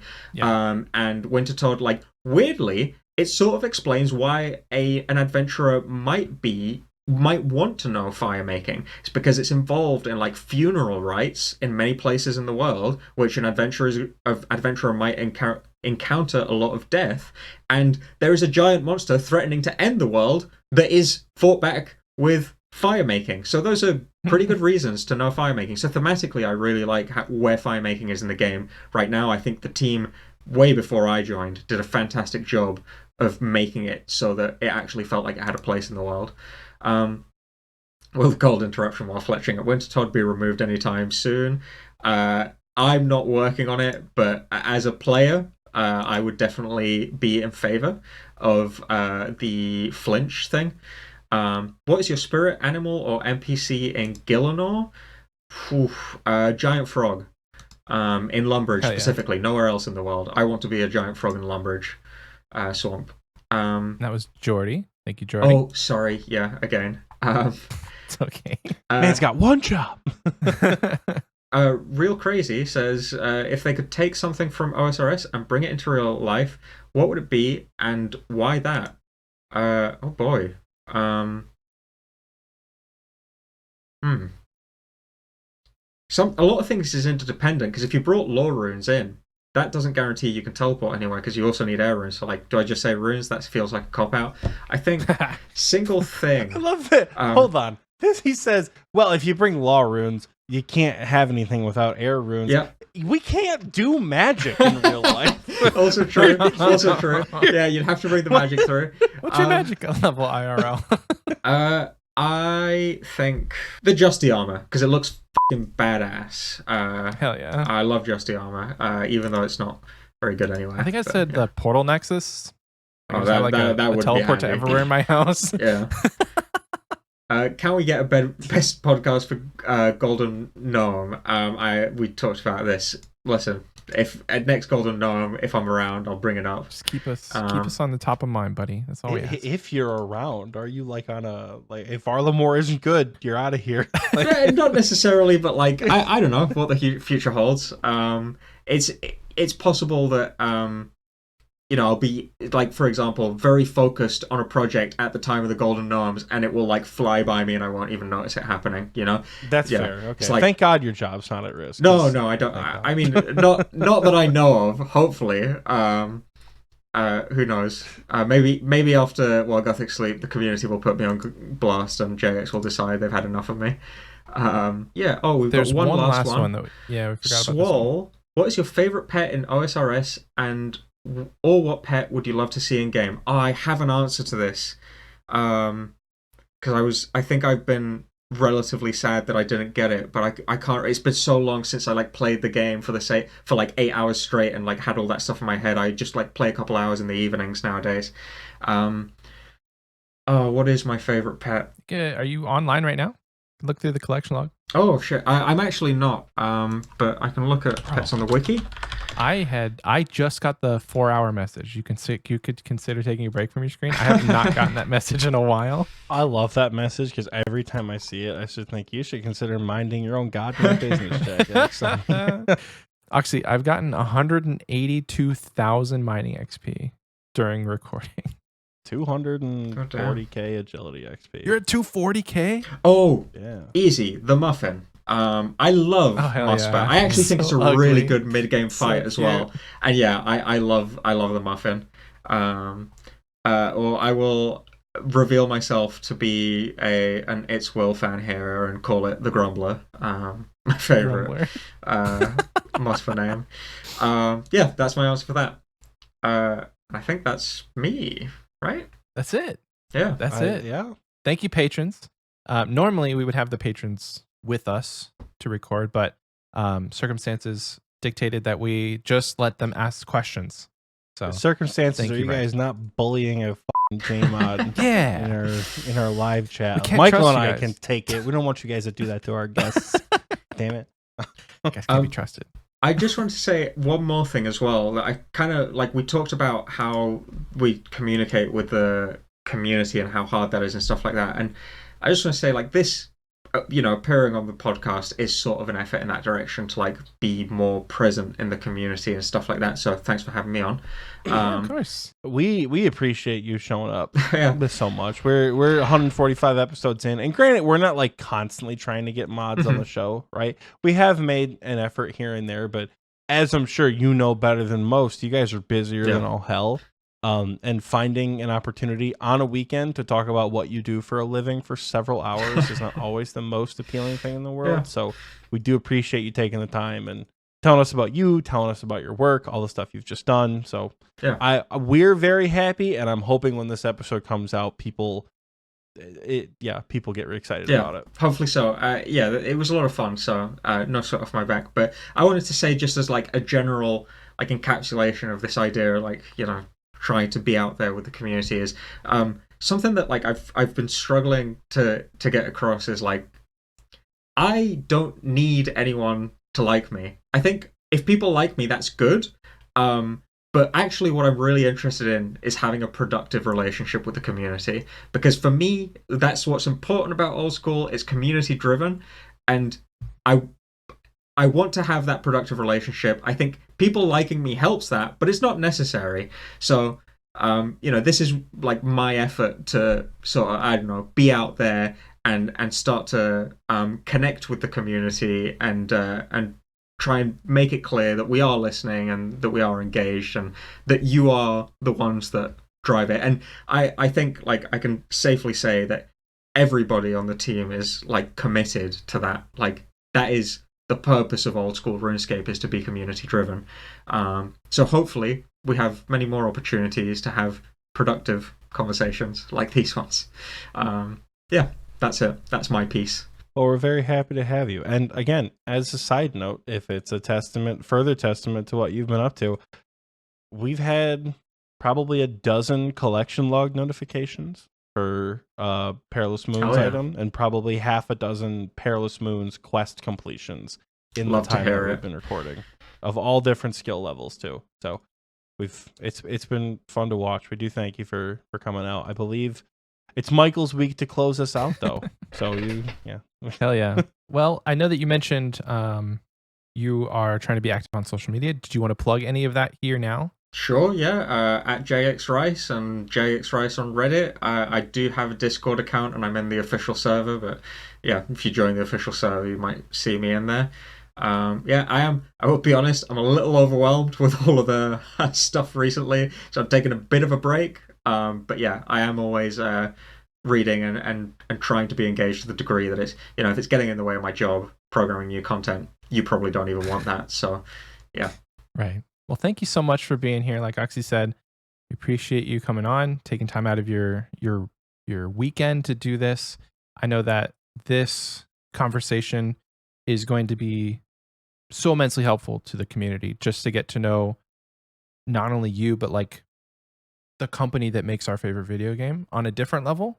I know that there have been like Jmods on other podcasts, and like you guys have the streams and stuff, but like, I don't know, we got to get to know you a little bit more, and I think that's really cool. So thank you for doing that. Thank you for being on. Xpwasters, that's going to do it. Thank you so much for listening. If you want to follow us, all of our social media will be in the description. Check out our merch, check out our Patreon. We're not going to do any of this sort of like community question Patreon reads this week, but thank you, patrons. Thank you to our Wise Little Man tier. Thank you for the KBD tier. You guys are amazing. We love you so much. Muchos. And like I said, everything's in the description. Thank you so much. We'll see you next time. Bye-bye. Bye, everyone. Bye.